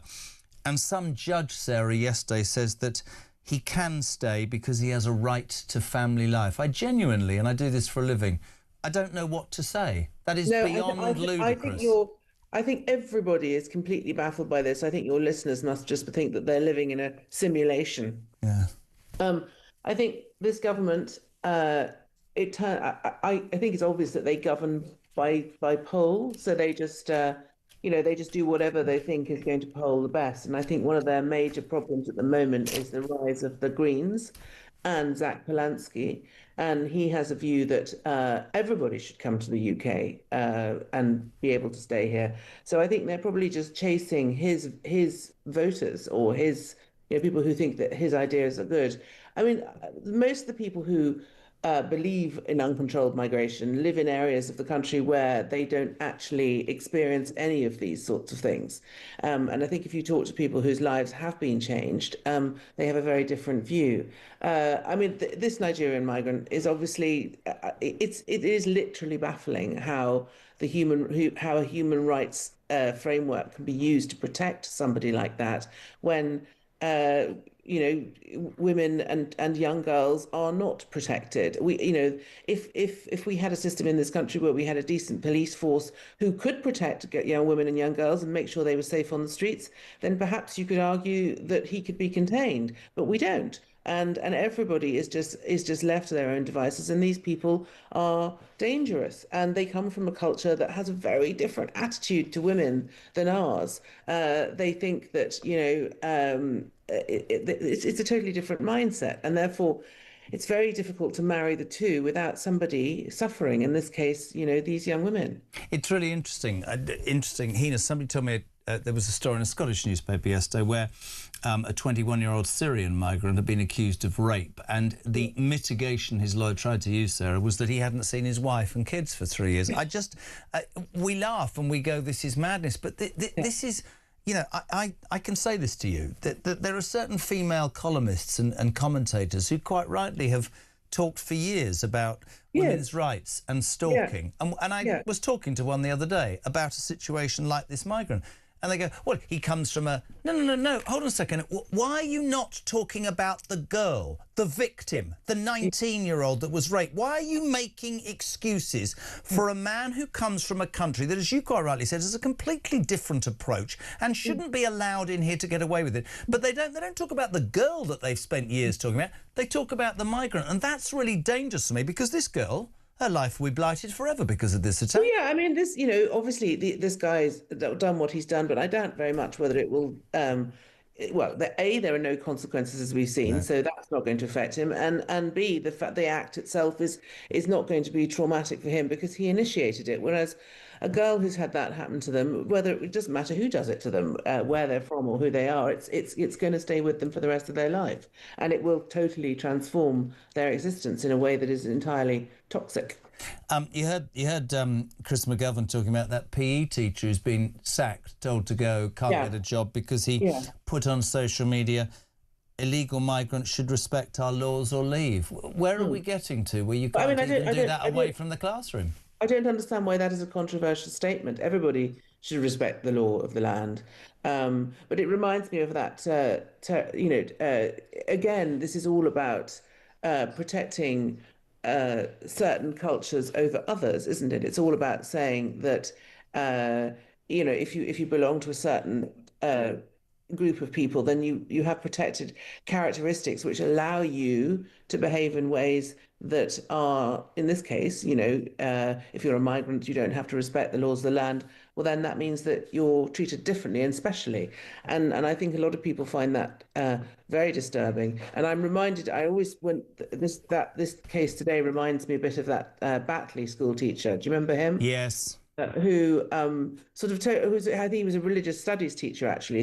He sort of very non-maliciously did something to upset some of the Muslim parents in his school, and I think, as far as I know, he was ousted from his job. He was forced to go into hiding. He had death threats. He had to move his entire family, and as far as I know, he still remains in that situation. And his life has been destroyed for doing something that really, materially doesn't really make any difference to anything or anyone. This ideology of this government, and then we sit here every day, you write it in the Mail, we do it here, common sense. You think about a migrant raping somebody and a judge, please God, we do keep jurors if there are judges like that. Do you see this changing? Do you think that the lack of fairness, the lack of common sense, do you think that the silent majority are waking up? Not that politicians will take notice, but do you not feel, as I do, that this country is waking up to the madness that we're being engulfed in? I think that the only thing we can carry on doing, and you and I are lucky because we have platforms, you just have to keep banging the drum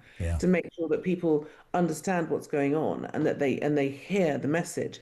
And I think the thing is about something like, if you don't punish people properly for rape or crimes in general, the message you send to the world is you can come to Britain and basically do whatever you like and you won't get into trouble because it's run by woke appeasers who are too cowardly and too spineless to stand up to people who are doing things that are just simply wrong. It doesn't matter who you are, where you come from, what religion you are, what colour you are. If you do something wrong, it is wrong. And to rape somebody is wrong, and you should be punished for it in a correct manner. And if that is not happening, then the message that you send is it's just a free-for-all. Come and do whatever you like. And I think the people, the voters of this country need to be aware of that.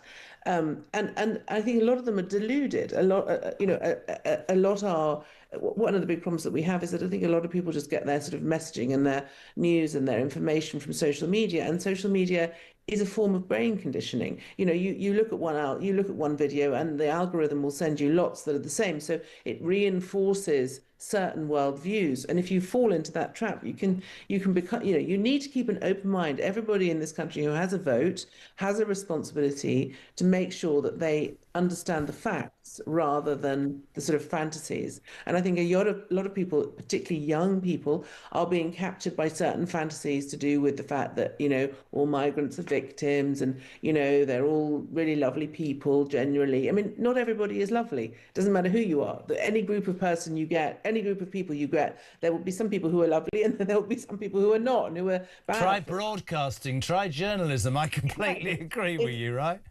Yeah, sorry, there's a sort of cat thing going on. My dogs have decided to bark. But yeah, so this is the thing, and I think people are waking up, and it's very important for people who I think there are a lot of people, like you say, the silent majority, who are not that engaged with politics, who just don't really see it as a big thing in their lives, but they have to, because we're facing a crisis, and I think certain dogs. Stop it. Sorry, I'm really sorry. Right, listen, it's almost news time. It's brilliant. I love it. So we have dogs, we have cats. There's complete noise, but you are. Sorry. Listen, thank you, and sorry to mess you around with time. Next time I'll lock them in the garden. No. I was looking forward to all of them walking in front of the screen. Bless you, Sarah Vine. Thank you so much indeed, author and columnist with the Daily Mail. We're heading to 9 o'clock. Rin Rob will be on in the next hour. 0344 499 1000. Text to 87222. Did the clocks go forward? Is that why I missed out? Nigel Evans as well, and Dan Hodges ahead of Julia Hartley-Brewer from 10 o'clock. That's your line-up on Talk. 0344 499 1000. Text to 87222. I was going to say that word, but I'm not going to. News at...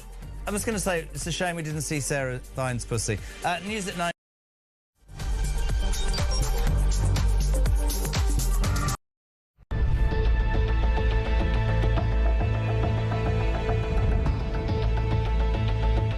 Over the past 36 hours, the United States and its partners have launched Operation Epic Fury, one of the largest, most complex, most overwhelming military offensives the world has ever seen. Nobody's seen anything like it.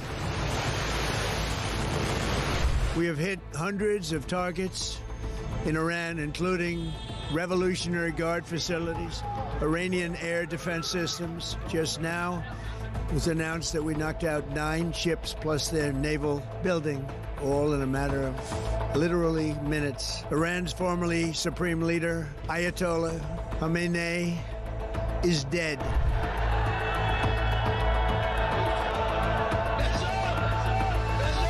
I spoke to you about the situation in the Gulf and explained that the United Kingdom was not involved in the strikes on Iran. That remains the case. The basis of our decision is the collective self-defence of long-standing friends and allies and protecting British lives. That is in accordance with international law, and we are publishing a summary of our legal advice. We are not joining these strikes, but we will continue with our defensive actions in the region. Mr Farage, would a reform government have allowed US forces to use UK air bases for offensive operations in Iran? Yes, is the answer to your question. I would have said to the Americans, please do use our bases.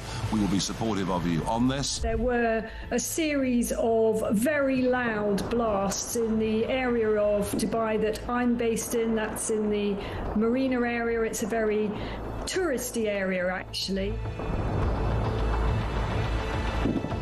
Those blasts were the loudest we've heard yet, but equally we are reassured that they are most likely the sound of interception by the UAE's quite sophisticated THAAD interception kit. That is the Terminal High Altitude Area Defence System.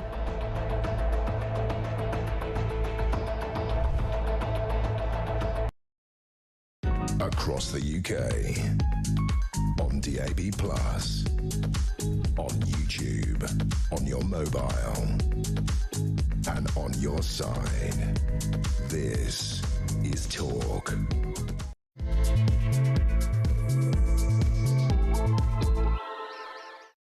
Welcome back. Just gone 9. Busy final hour ahead of Julia. Still to come, Nigel Evans, Deputy Speaker, ex-Deputy Speaker of the House of Commons. He'll talk to us about Prime Minister's Question Time and also that Shadow Justice Secretary, Nick Timothy, and the Muslim prayer gathering. We will have Robert Jenrick very soon. Ring Rob. It was supposed to be 8 o'clock. Somebody got it wrong. Get your calls and your texts in right now. Plus, ahead of 10 o'clock, Dan Hodges from the Mail, who has been into Starmer. He's been on and on because he will not let this go, and he's been proven absolutely right. Let's go straight to it. On the day that Starmer looks like he's going to U-turn on migration and make it even more easy for people who have committed crime to stay in this country. Maybe your son doesn't like his chicken nuggets. Maybe you just...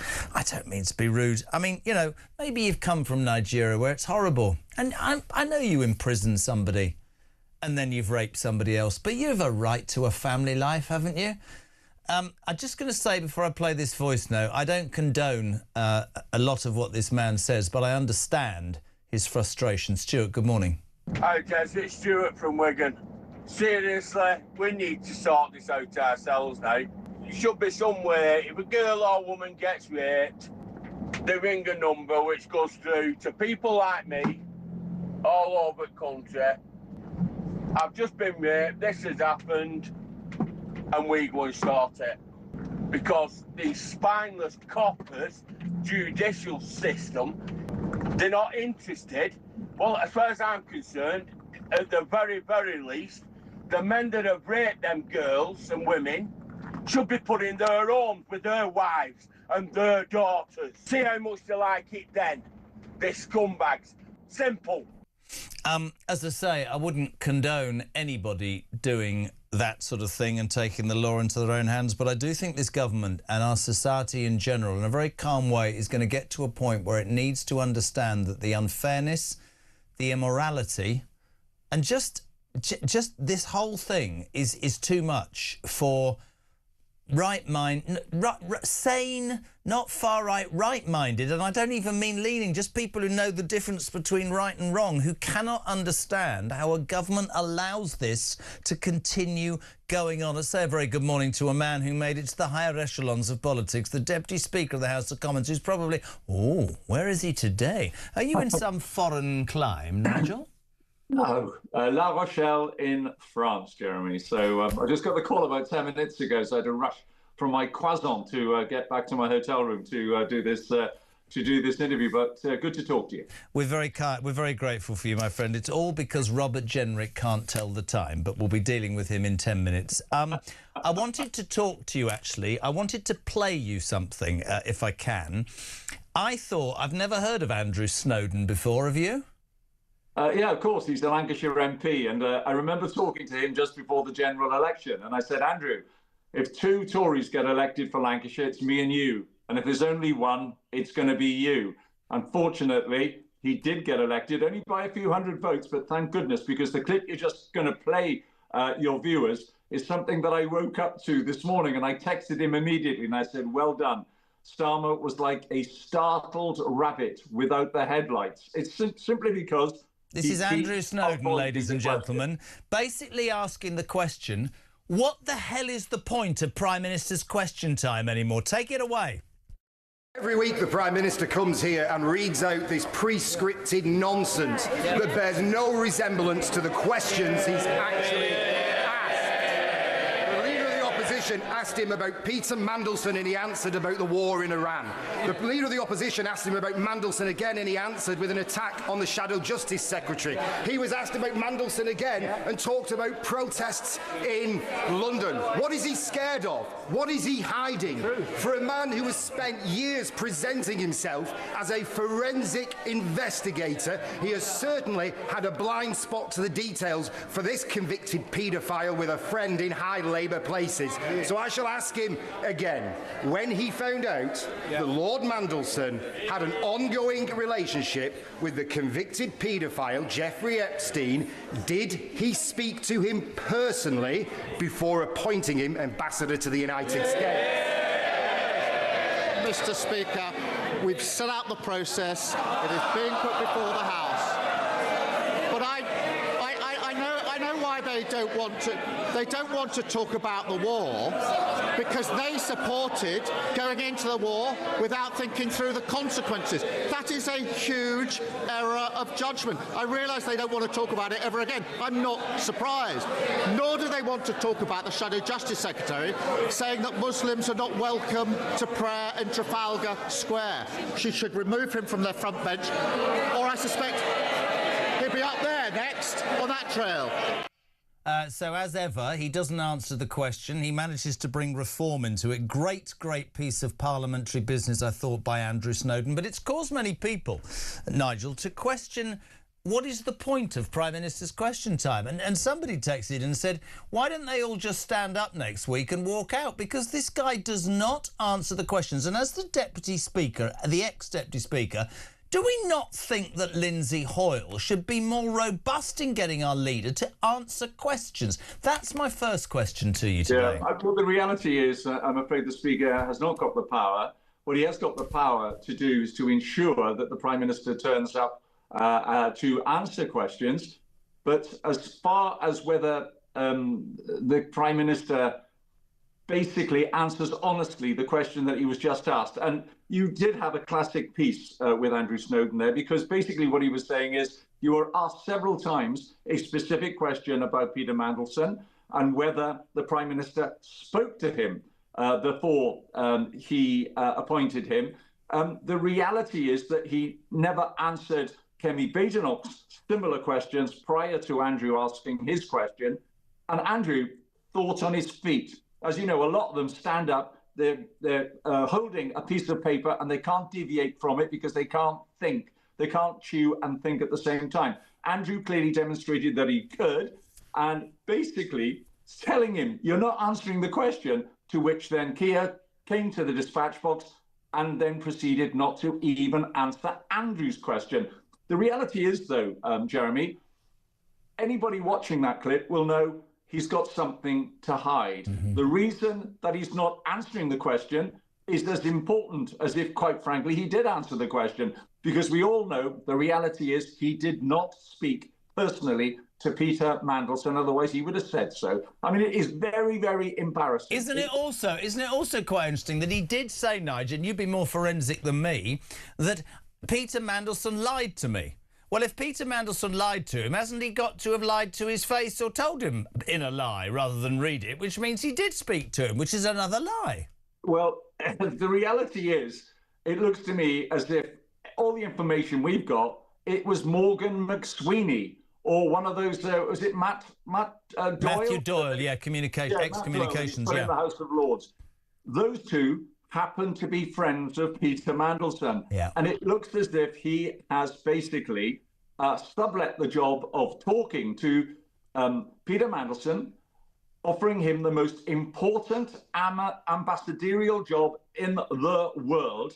And he made it sound as if he had spoken to him, but it looks to all intents and purposes that he basically got two of Mandelson's friends to talk to him. The reality is, Jeremy, and this is the most embarrassing thing for Starmer, is that he was determined to put Peter Mandelson into the job. Wonder why. We're hearing all sorts of information that the United States of America wanted Karen Pierce, the former British ambassador to Washington, to stay. Why?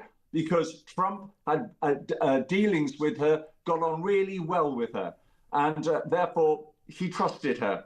Instead of which, even though Keir Starmer knew that that's what the Americans wanted, he was desperate to get Peter Mandelson in. And it didn't really matter, irrespective of what Peter Mandelson was going to say to Morgan McSweeney or Matt Doyle, he was going to put him in as ambassador. The buck stops with the Prime Minister. It's very embarrassing, but don't worry, there are going to be many other opportunities for Keir Starmer to be asked questions, either by the press, in the dwindling number of opportunities that the press are now getting to question Keir Starmer, or during the liaison committee when chairs of select committees will be able to drill down, and he won't be able to get away with it. Oh, he doesn't like drilling. He doesn't like drilling. We can't have that. Can I just ask you a question? As the ex-Deputy Speaker, do you think that the way he behaves validates changes. I know that it used to be, somebody was telling me earlier, it was a Tuesday and a Thursday, 15 minutes, and then Tony Blair brought it into half an hour. One of the things that I would see changed massively is I don't see why the half an hour should be made up entirely of just the opposition leader. I think other parties should be allowed to ask a question. I also think, and I'd love your answer on this as a parliamentarian, I think it's a ludicrous waste of time for his own parties, loyal MPs who are trying to climb the greasy pole, answering an easy question that he can simply answer and look good. I think it should be him facing up to the things that matter to the country. Yeah, but if you remember, it was only a couple of weeks ago that Kemi Badenoch asked him a question as to whether he knew before he appointed Peter Mandelson about his relationship with Jeffrey Epstein. And he said yes. And do you remember there were gasps from within the chamber of the House of Commons, because this was the first time we actually got an idea that Starmer actually knew that there had been a relationship between Mandelson and Epstein. No, but of course, he hides behind this, I was lied to, I was lied to, I was lied to. Yeah, you were lied to, but you were prepared to be lied to because you simply wanted Mandelson in that job. You got Mandelson in that job, it's backfired, and the egg is all on his face. But not a single one of your viewers is going to be hoodwinked into thinking that simply by avoiding the question, by deflecting the answers onto whether it's the Iran war or the Justice Secretary, it's not going to wash. People know that the buck stops with Starmer, and he will pay a price. Final question. You're brilliant. We love you. I'm sorry about the croissant or croissant, whatever you said in your French way. This appalling story doing the rounds this morning. Angela's jumped in and said, we need to let more migrants in. It's un-British being Labour right now, and Starmer's undoubtedly about to do a U-turn to placate her and the backbenches. This story this morning, Nige, just your response as a parliamentarian whose friendship I value. A Nigerian migrant who locked a girl in a flat in Manchester and sexually attacked her and then went on to rape a 19-year-old girl in Wrexham was yesterday allowed by a judge to stay in this country simply because he has a right to family life. I'd like to ask you where we've got to in a world where nobody gives a toss about the fact this girl's life will be blighted forever, and we're allowing an illegal criminal to get away with the most heinous act, and he's free to live amongst us. I don't understand it. I don't think questioning it is far right. I think it is perfectly acceptable for millions of balanced British people to go, what the hell has this country come to? And British people have a right to go about their lives without the threat of being raped or attacked by anybody, never mind an illegal migrant into our country. And the reality is that if it is the European Convention of Human Rights that is the problem, we need to leave the European Convention of Human Rights. And I've come absolutely to that conclusion. We need to do so. This man needs to rot in jail, preferably rot in a Nigerian jail. We need to pick up the phone to the Nigerians and say we are sending this man who now we want to serve his prison sentence in a Nigerian jail, not in a cosy jail in the United Kingdom. I've got news for you, though. We found a way to get him back. The King of Nigeria is on a 3-day state visit. I'd bung the bugger in the hold. I'd bung him in the hold of the Nigerian King's plane and get him out of this country. Yeah, absolutely. We've got a state visit by the Nigerian head of state.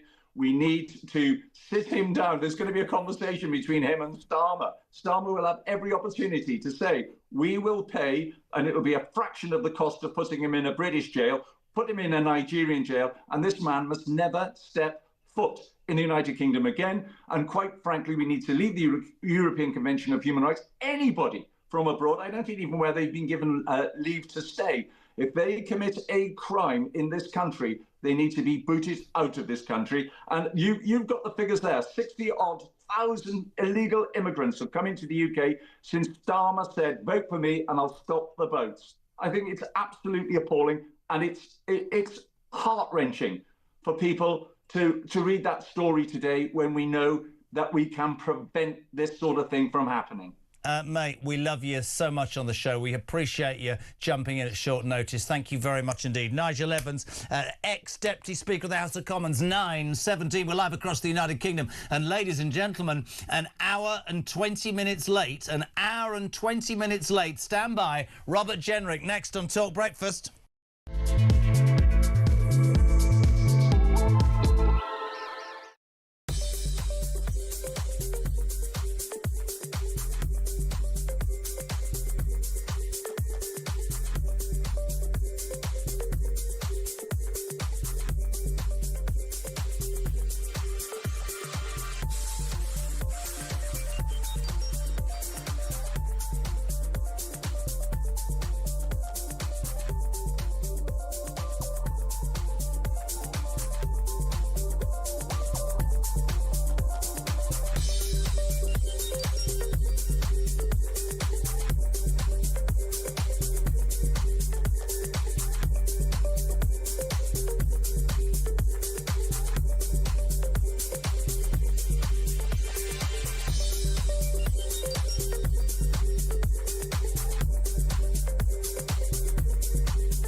Join me, Rob Jenrick, on the Jeremy Carr Breakfast Show on Talk.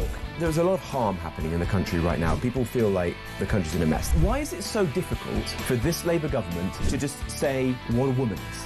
To believe in basic biology and common sense? Take away these human rights laws, which have got completely out of control now. You know, I do believe that economies can be fixed and you can get catch-up growth. On illegal migration, we're very clear. We're going to detain and deport absolutely everyone who enters our country illegally. Ring in, ask me any question. I'm here to answer.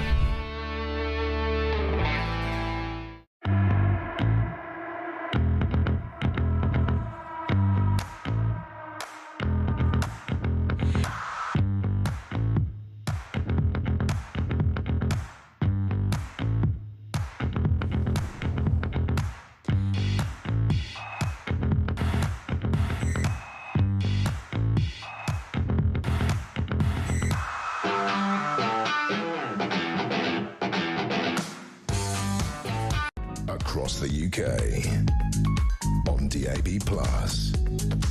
on YouTube, on your mobile, and on your side. This is Talk.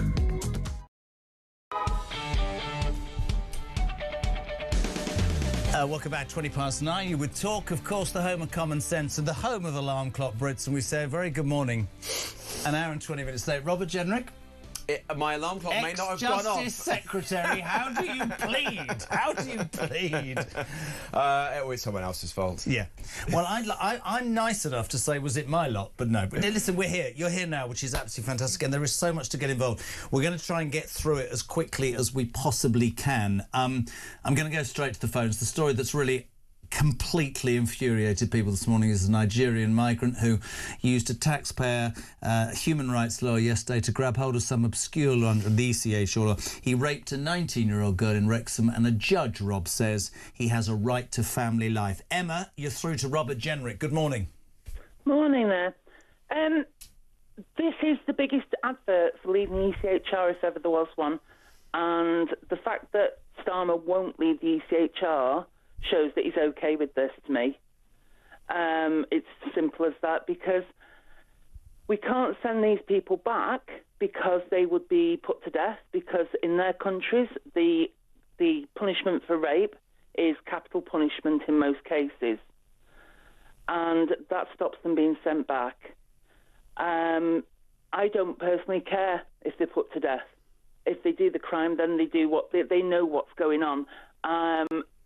But to come over here and then commit a rape gives them a free pass to stay in this country, and it's encouraging them. Robert? Well, I couldn't agree more, Emma. Absolutely. But the insanity of the ECHR is that almost the worse the crime, the more likely you are to be able to use it to avoid deportation. Wow. Because if you murder somebody, if you're a paedophile, if you commit an absolutely horrific crime, then you can make this insane argument that if you're sent back to a country that, you know, is a bit rougher than our own, then you're going to get beaten up, you're going to get killed, you know, your life's going to be miserable there. What a mad state of affairs is that? You know, the basic point is, if you come to our country, you are a guest in our country. If you commit a crime, any crime, frankly, you know, if you steal something in the shops, you should be being deported. But if you commit a crime as heinous as this, then you should definitely be out of our country. You should never step foot on our soil again. And what angers me is that Keir Starmer and a lot of other politicians, frankly, including ones from my former party, pretend as if they're victims in this, as if they have no agency. We do. We can leave the ECHR, we can end this farce tomorrow, and then set our own laws, protect our own people. What is more important than protecting our own women and girls? Nothing, in my mind. Emma, thank you. And that's the point. I mean, the two specific stories today were the Nigerian migrant, the guy who got a right to stay in Britain, and this is almost farcical because his son doesn't like foreign chicken nuggets. I don't know what the rest of the world must think about us. Yeah. I mean, well, that case was even worse than that, because it was later overturned, and the judge said that you know, your child not liking the taste of chicken nuggets wasn't a we have a judge with some sense, do we? Yeah, exactly. Wasn't a reason to avoid deportation. But the original judge was obviously a complete clown, And what has happened to that person? I don't know. I mean, well, is he still a judge? This is my other thing. When you think was he stupid? Yeah. Or was he bringing his own political views to the job? Now, I don't know the answer to that, but I suspect that he wasn't just an idiot. Actually, he was coming from a leftist, immigration standpoint, and was consistently taking judgments which were trying to, put the kindest possible interpretation on events. But doesn't that make Calamity Lammy's desire to get rid of jurors even more scary? If you're going to end up with judges who make decisions that are frankly outrageous. You're absolutely right. Why does this Labour government want to, just like Tony Blair, who tried to do this once before, want to get rid of jury trials? Because they don't trust the judgment, the common sense of 12 ordinary members of the public, and they think that judges know best. Well, in some spheres, we can say for certain that's not the case. Last year, I identified at least 30 judges in the immigration tribunals who had made judgments which were completely perverse. And of these 30 judges, we found people who were the trustees of Open Borders charities, who had been tweeting things online, that their political views were pretty obvious to most people. That is wrong. Those people need to be weeded out. Would reform sack those judges? Yes, absolutely. And most importantly, we'd actually go to some trouble to appoint judges, not on the basis of party politics, absolutely not. We don't want to have an American system where it's all partisan. But if you want to be a judge, if you want to wear the wig, then you've got to set your politics to one side and behave with absolutely scrupulous impartiality. Dave, great point. Nick Timothy, the now Shadow Justice Secretary, Nick says, does Robert agree with Nick Timothy's comments on the mass prayer session in Trafalgar Square? I wasn't here. I saw it. Sadiq Khan, he put Nick Timothy, too many are too polite to say this, but mass ritual prayer in public places is an act of domination. The Adhan, which declares there is no God but Allah and Muhammad is his messenger, is, when called in a public place, a declaration of domination. Perform these rituals in mosques if you wish, but they are not welcome in our public places and shared institutions. And given their explicit repudiation of Christianity, they certainly do not belong in our churches and cathedrals. I'm not suggesting everybody at Trafalgar Square last night is an Islamist, but the domination of public places is straight from that Islamist playbook. Trafalgar Square belongs to all of us. It's a national memorial to our independence and our salvation. Last night was not like a televised football match or a St Patrick's Day celebration. It was an act of domination, therefore division. It shouldn't happen again. I'd like to just make a little point that there are other religious festivals that have happened in Trafalgar Square. I think that's a really salient point. But I watched Khan, this is my opinion, and I watched that. And to me, it's another example of how we are going in the opposite direction. This doesn't mean that Muslim people shouldn't be able to celebrate Ramadan and all that. But it's become, I think dominance is quite an interesting word. Do you agree with what Nick Timothy said? I do. I think it's the right word to describe what happened here. Now, I don't know exactly what the motives are of the organisers, but to my mind, staging a massive ritual prayer in a public place next to a church was designed to assert dominance, and that's wrong, and it shouldn't be allowed in our country. We are a country that prides itself on religious tolerance, and that's absolutely right. But if you want to pray, do it in your mosque. To go to a synagogue, go to a gurdwara or a temple. But you should not be deliberately taking over public places to assert the dominance of one religion like Islam, and it is something that is banned in other countries. You go to the UAE, you wouldn't be able to do this, because it has been used by Islamists as part of their plan to assert dominance and to change attitudes and cultures in a country, and that has to stop. Alan is in Salford, I believe. Alan, you're through to Robert Jenrick. Good morning. Good morning, Jeremy. Good morning, Robert. Good morning. What Starmer's doing, has he been asked to go and help Trump clear the Hormuz Straits with ships? Now, he said he's not going, and half of Europe won't go. Well, probably all of Europe won't go. I believe he's trying to break the special relationship and go back to the EU full stop, right into it. No messing. That's his game.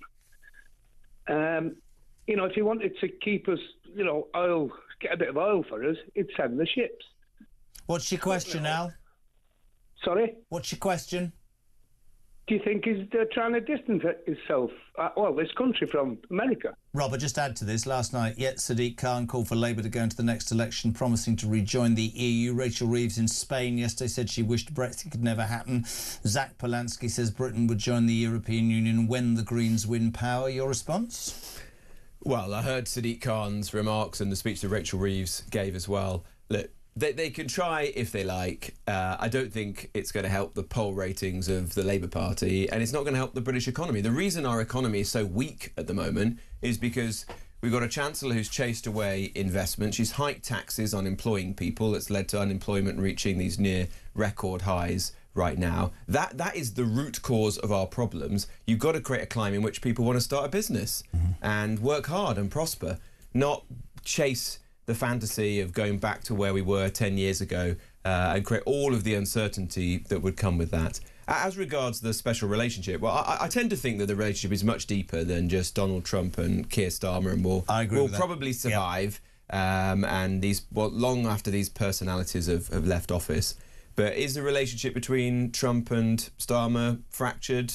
Yes. Is it broken? Probably yes. It probably is broken beyond repair, and that's not good for our country because the US is our biggest ally. We are literally defenceless without the United States. We rely on them for our defence and security. We rely on them for our energy as well, because so much of it is imported liquefied natural gas from the United States right now. Try drilling! It's a bad state of affairs. Well, exactly. You have to take it both ways on this show. PJ in Suffolk. Morning, JK. Could you please ask Jenrick what his qualifications are to be Chancellor? Should he ever hold that position? Well, I'm not a chess grandmaster like Rachel Reeves, and I haven't spent 10 years as an economist at the Bank of England.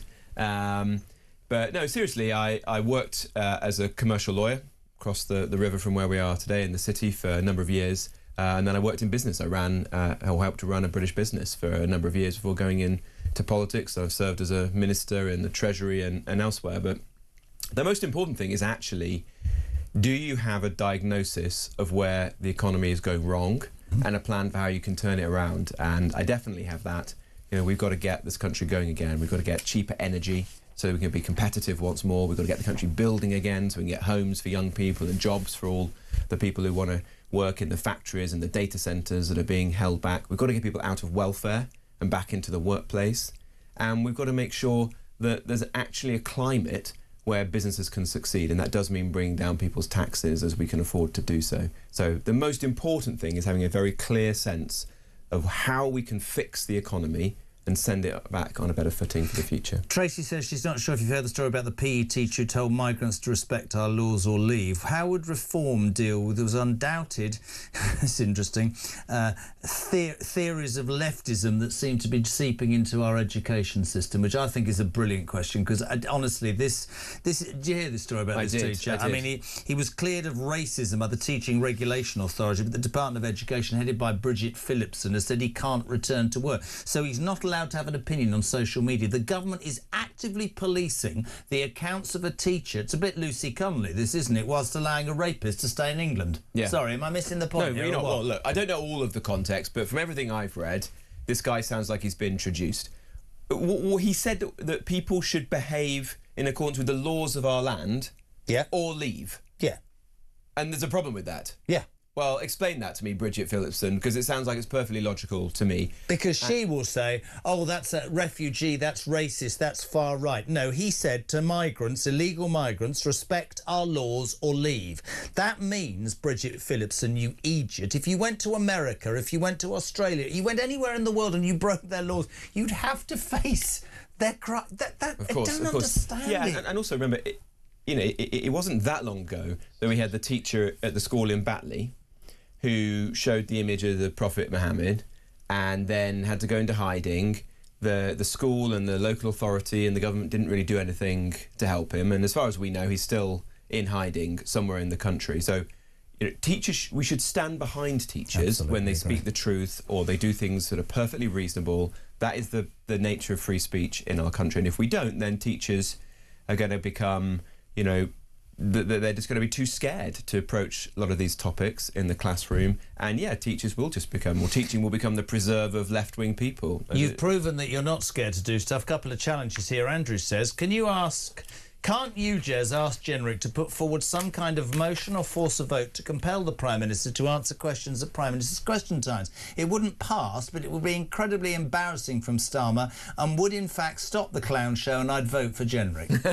Well, I'll try. I mean, it is pointless, Prime Minister. It's pointless honestly, nowadays. PMQs, in so many respects, have become completely pointless. Yeah. The Prime Minister doesn't answer any questions. He relies on totally scripted answers. He's like a sort of nodding... Will you do it for this listener, then? Well, I don't know if a motion can work, but let me think of a way in which we can do that. What we actually need, to be honest, is the Speaker to hold him to account. Well, we talked to Nigel Evans about that, and he said he can compel him to come to the House. What I said just then was I think Blair changed it. He can gently. I'm not criticising the Speaker because I actually like Lindsay Hall, but a man with a woman's name. I don't think I'd trust him. I'm being honest. He can remind the Prime Minister that it's Prime Minister's questions. Yeah, and he's supposed to be answering. But I think it was Blair who changed it from 2 15 minutes to 1.5 an hour. Well, Nigel Farage has said that he would go back to having 2 Prime Minister's questions every week. I think that, and I'm not just saying this because of other parties' reform. I think it shouldn't just be the opposition. I think everybody should be able to ask questions. One of the things as an outsider looking in is I don't understand why half an hour, that small amount of time, and they waste time with questions from loyal Labour MPs who are trying to climb the greasy pole to give, it's like bowling the Prime Minister something that's easy to hit for 6. That doesn't make sense. Yeah, even in the time I've been in politics, it seems to have diminished, because you've got loads of backbench MPs from the government of the day who just stand up and say, does the Prime Minister agree with me that his policy on this is wonderful? Everyone seems to read scripted questions these days. Yep, nothing off the top. How can you be a Member of Parliament and not be able to speak off the cuff or learn a question? Mate, the last cabinet minister that I interviewed, the leader of the opposition reads the last cabinet minister I interviewed had a script, and if I dared to ask, it was Justin Greening. If I asked her a question and it deviated from where she was, she completely shut down. I literally left. It was years and years ago. Not the last one. The first one I ever interviewed, Justin Greening. I remember leaving there thinking, and I'm being serious, you're a cabinet minister, and you can't read from anything that's not in front of you. If you watch Prime Minister's questions, there's yesterday, there was just a couple of people who spoke without just reading it Andrew Snowden was great. Andrew Snowden, the MP at the end, spoke incredibly well. Nigel did a question without a script. I mean, it's pathetic that MPs, the calibre of some people in Parliament is so low these days. Joe from Norwich, please can you ask Robert if he's going to the Unite the Kingdom rally on May the 16th? Layla was doing this yesterday. She said she will not be going. I'm not planning to go, but I do understand the motivation for people going, and there'll be a lot of good, decent people there, including a lot of Reform supporters, I'm sure. But I don't have a plan to go. Sandra in Basingstoke, can you ask Robert Jenrick if he thinks there could be a hidden agenda for these migrants breaking into the UK? Is it really because we're kind and give them everything, or is it something else? Well, there are some people who are breaking in for nefarious purposes, because we know that. For example, the security services have found Iranian spies who came in on small boats. So we definitely know that this is a backdoor into the UK that is being used by countries that hate us. Would it surprise me if there are more Russian or Chinese or Iranian spies who've come in? No. That sounds like it's very likely. I know from my time as a minister, and this is in the public domain, that the security services are monitoring dozens of people who came across on small boats because they consider them to be threats to the British public. Just stop them coming in then. But obviously our system is so insanely weak that we don't manage to just pick them up and chuck them out of the country. Again, going back to the ECHR. Breaking news, by the way. I've always called this a national security emergency. It's more than just the small boats crisis. It's bigger than that.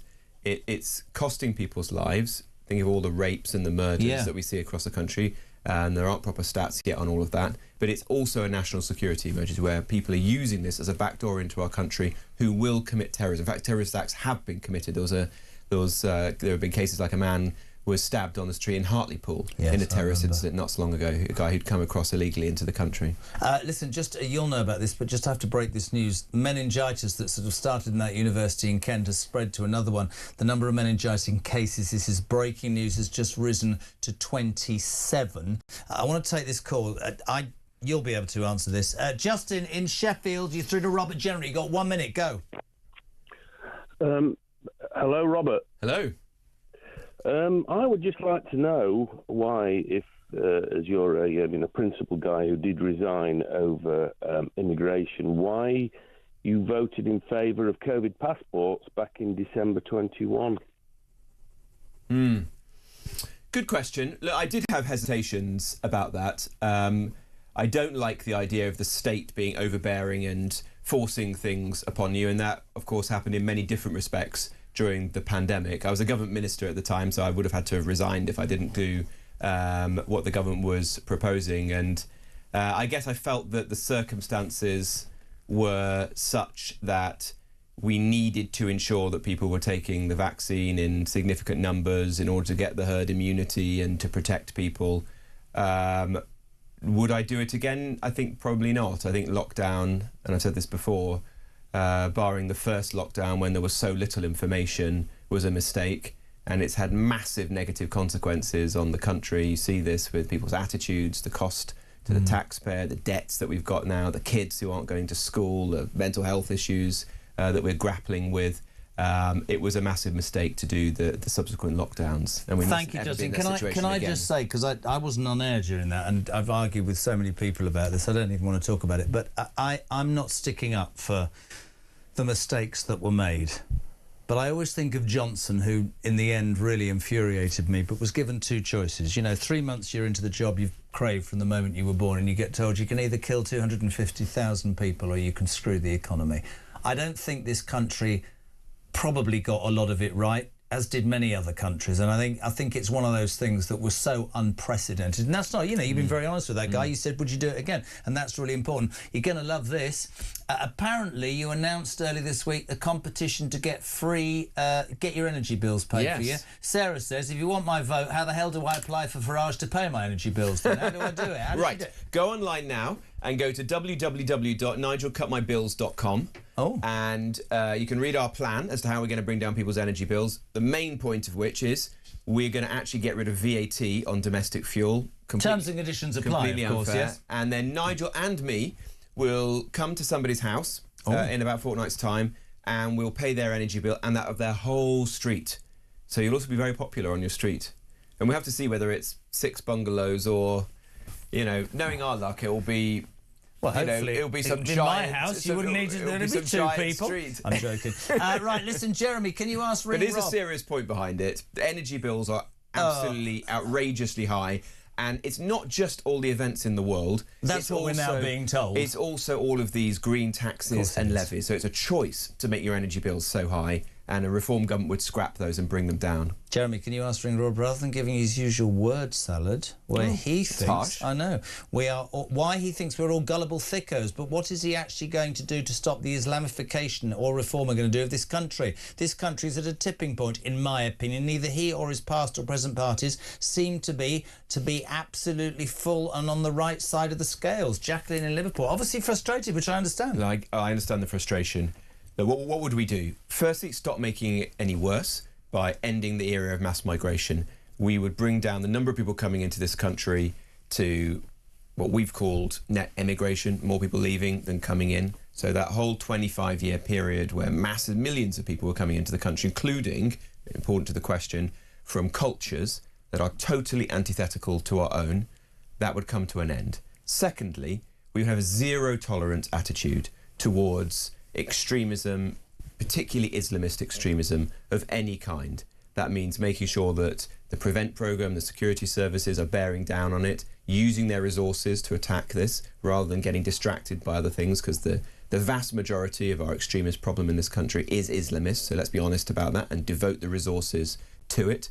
We would get rid of these practices that are linked to Islamism, like cousin marriage and Sharia courts and so on, which have no place in our country. Bring that to Are you worried about alienating the Muslim vote, as Keir Starmer is? No. Look, there are plenty of British Muslims who vote for reform, and we want Layla Cunningham. Layla Cunningham. We want Zia Yusuf, our Shadow Home Secretary.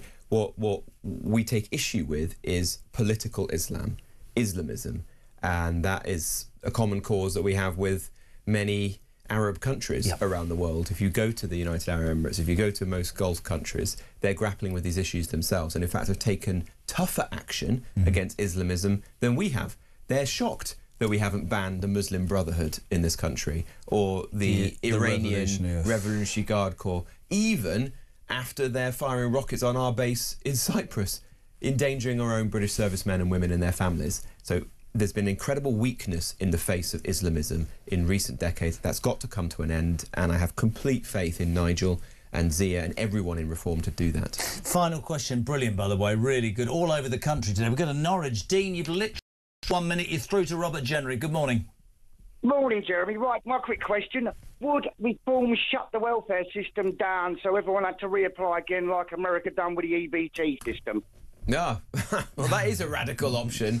It is radical. One thing you're totally right to show is there's massive fraud in the welfare system, and this is actually underreported. The scale of it is immense. Billions and billions and billions. So we're actually doing a piece of work on this right now.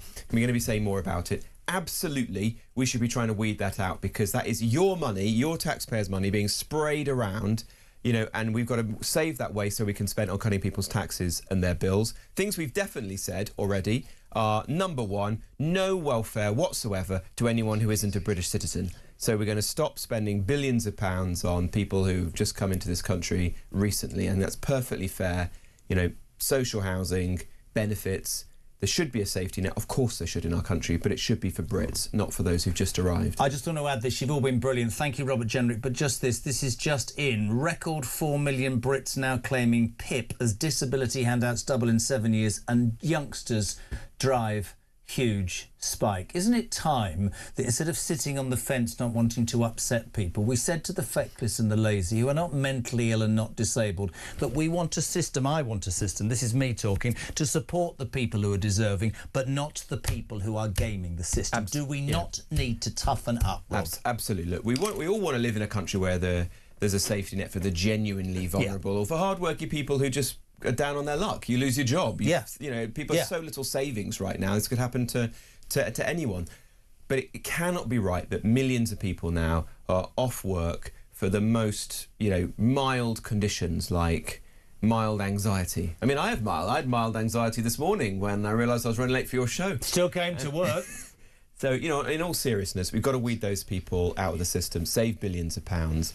And that is the money that we can use. Is there an acceptable number? 4 million now claiming PIP. Is there an acceptable number? I don't think there's a number you can put your hand on, but it should be based on the right things. Isn't it? And the process has to be totally different. Like, you can't. Today you can get this just by having a phone call with someone. Yeah. You can go on. I could go on my phone now and show you a YouTube video where someone trains you how to answer. We used to have questions. to do that sick voice. Oh, I've been up all night. I don't feel very well. Now you can just send an email in, can't you? It is like that. It is. And I think reform. What we want to see is no benefits unless you have a face-to-face appointment with an actual clinician who's not just your local doctor, your GP, who might feel some kind of obligation or is so hard-pressed because they've only got 8 minutes and they've got to get you in and out. It's got to be with a proper clinician, and as a result of that, you get a real diagnosis. That's the basics, and that's what people expect. Your viewers and listeners are working hard, getting up 7 o'clock in the morning. They hate the fact there's somebody next door to them who's lying in till lunchtime, getting Deliveroo and hanging out. That's not right. Mate, listen, I know we had our problems earlier, but I really appreciate you coming in. And as ever, what you do is you tackle it all head on. Great questions. Thank you very much indeed. Very good. Robert Jenrick off now. He'll be an hour late for his game. I'm joking. Thank you very much indeed. Dan Hodges will take us to the news at 10. He's next on Talk Breakfast.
Across the UK. On DAB+. On YouTube. On your mobile. And on your side. This is Talk. Welcome back. I'd love to give this man more because he's brilliant. We say a very good morning to commentator and Mail on Sunday and Sunday Mail. Good morning, Dan Hodges. How are you? Good morning. Very well, thank you. Sorry, mate, we might have to carry this over into next week, but briefly, we've got about 6 minutes. I know you have been very, very strong in questioning Starmer and the whole Mandelson thing. In fact, you've led the charge. I won't play it because it's a minute and a half. Andrew Snowden, the Tory MP, absolutely eviscerated him yesterday in the Commons and said, you are not answering a question, which has led this morning, Dan, to many people contacting me going, what the hell is the point nowadays to Prime Minister's question time? He doesn't answer a question, and half the time is made up of Labour MPs who are simply interested in climbing the greasy pole and giving him something he can hit out the ground for six. It needs to change, doesn't it? Yeah, it does. I mean, it certainly needs to change if we're going to have what we had yesterday. I mean, obviously, a common complaint is, oh, well, the Prime Minister doesn't answer the question. But, you know, as well as I do, I mean, you've watched PMQs for as long as I have. The reality is Prime Ministers traditionally sort of give half an answer and then pivot onto an issue that they feel more comfortable with. But what we saw yesterday, and it's the first time I've ever seen it, and I was speaking to a lot of MPs from both sides of the House yesterday after PMQs, no one had ever seen the situation we had yesterday where Keir Starmer literally just simply ignored the question he was asked on 7 occasions about whether or not he'd actually personally spoke to Mandelson and acted as if he'd been asked something completely different. And as you know, I think the key thing is, as I've said in the Daily Mail today, none of us know what are in the documents that are still going to be released, except for one person, and that's Keir Starmer himself. Now, whatever it is that is in those documents, as we saw yesterday, he is clearly absolutely terrified. That's why he just point blank refused to even engage with Kemi Badenoch's question. This is not a guy who thinks, oh, well, this scandal has already bottomed out, I haven't got anything to fear. You could see it yesterday, the way he just completely curled up into a ball and refused to answer. He knows that there is something in those documents, or fears that there is something in those documents that if it comes out, it's going to finish him off. It's quite clear. Essentially on X and in the paper, and I don't put words into your mouth, would you say that your language is that you're calling our Prime Minister a liar? Oh, absolutely. No, I mean, I've consistently called him a liar. I mean, he has, like, we know he's lied about this. I mean, he stood up last September. We started off with this last September. He stood up in the House of Commons and literally said the proper process was followed. And crucially, the proper process, which is followed as with all ambassadors. And we now know that's not the case. And yesterday, he couldn't even defend the process. You know, he literally couldn't, as I said, he literally couldn't answer Kemi Badenoch. So he has lied about this, and he quite clearly feels and suspects that his lies are going to come back to See, if that ticking time bomb's there, I mean, tell me if I'm missing the point. We're journalists. Wouldn't you just come out and just say it? What if it's going to come out anyway? Wouldn't you try and control the narrative by blatant? I mean, I'm only talking the way he looks, Dan. Not even saying. You can tell the guy's as shifty as anything. You can tell he sits there blinking. He is undoubtedly hiding something which will come back and bite him. No, that's absolutely right. I mean, he couldn't have made it more obvious that he had something to hide yesterday. As I said, if he stood up at the dispatch box with a neon sign saying this guy's hiding something. I mean, it was so obvious. The reason why I think he is carrying on is my understanding is they are still basically fighting internally about what it is they're going to have to release and when they're going to have to release it. There is going to be a discussion about whether some of the communications in relation to Mandelson, was it on official government, was an official government server used? Was it people's private WhatsApp messages? Will those be released? So Starmer is desperately trying to prevent the release of as much of the documents as possible. I mean, which is why, as I said, I think last time I was on, when we got the first tranche of the documents, there was nothing in it from Morgan McSweeney at all. There wasn't a single document from him, even though he was the person leading the process. So that, I think, is what Starmer's trying to do. But, I mean, again, you could see it yesterday. he's basically running out of road on this. You know, he as I said, he can't even lie properly anymore about this. You know, he had to just basically just point blank refuse to answer the questions that were put on him. And as I say, I think that's because he knows or suspects ultimately this scandal is going to do for him. It's interesting as well. We've got a couple of minutes left, but it's also perception. So, you know, I've always given put great store in the British people, and there's a lot of stuff that's going on in this country about how people feel unfair, how they feel they're at the back of the queue and people are getting the migrant stories and all that sort of stuff. He doesn't seem to have the propensity to listen or have his finger on the pulse or his ear to the ground. They tell me all the time, these people, but it's an ideology. Is he aware that millions and millions of people think he's a duplicitous, non-inspiring, non-creative waste of space? Because that's what millions of people think. Does he not know that by now, Dan? I mean, I think he's well aware of how unpopular he is, and he's well aware of how precarious his political position is. I mean, we're obviously talking about at the moment about the Mandelson saga, of course, scandal. The other issue is obviously running parallel to this. You know, Angela Rayner has basically launched her leadership campaign this week. You know, we're talking about her being on manoeuvres. She's not on manoeuvres now. She's firing live rounds. She's basically said, I'm going for it. And that is because she is well aware that once the local elections are out of the way, the Labour Party and the Parliamentary Labour Party, excuse me, is going to move against Keir Starmer because they get it on the doorsteps. They get it from their constituents. They all know full well just how uniquely unpopular Keir Starmer is. So if he doesn't properly grasp it, it doesn't really matter because his colleagues do, and they've decided they've decided that very shortly they're going to have to move on from it. Mate, it's great to have you. And just we've literally got 1 minute. Sadiq Khan, Rachel Reeves, Zach Polanski yesterday talking about the EU. Lots of people with me saying that's another thing with Starmer, doesn't read the room. He's going to slide back into the EU behind everybody's back. Brexit betrayal at its worst. 30 seconds. Yeah, he doesn't have the political capital to do that. I mean, the reality is there are too many Labour MPs who recognise how toxic that would be. But the point is, Keir Starmer doesn't have the political capital to do anything now. So great. You know, we do move. If somebody does move us back towards Europe, it won't be Prime Minister Keir Starmer. Dan, thank you, mate. I know it's been a quicker one this morning. We appreciate you hanging on. The whole day was sort of skew with because of Robert Jenrick, but thank you very much indeed. Sorry to Julia about the handover. We're out of time. Needed to give Dan a couple more minutes. Julia here from 100344 499 1000. Your text to 87222. But the news at 10 is next on Talk.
The Crown is facing its gravest test in decades, and the royal tea from Talk is your front row seat. With royal reputations under pressure and probing questions about public trust, we unpack every twist and revelation with the biggest names in the business. From the throne room at Buckingham Palace to a mansion in Montecito, we follow every royal ripple. Never miss a moment of The Crown in crisis. Subscribe to the Royal Tea from Talk on the app or wherever you get your podcasts.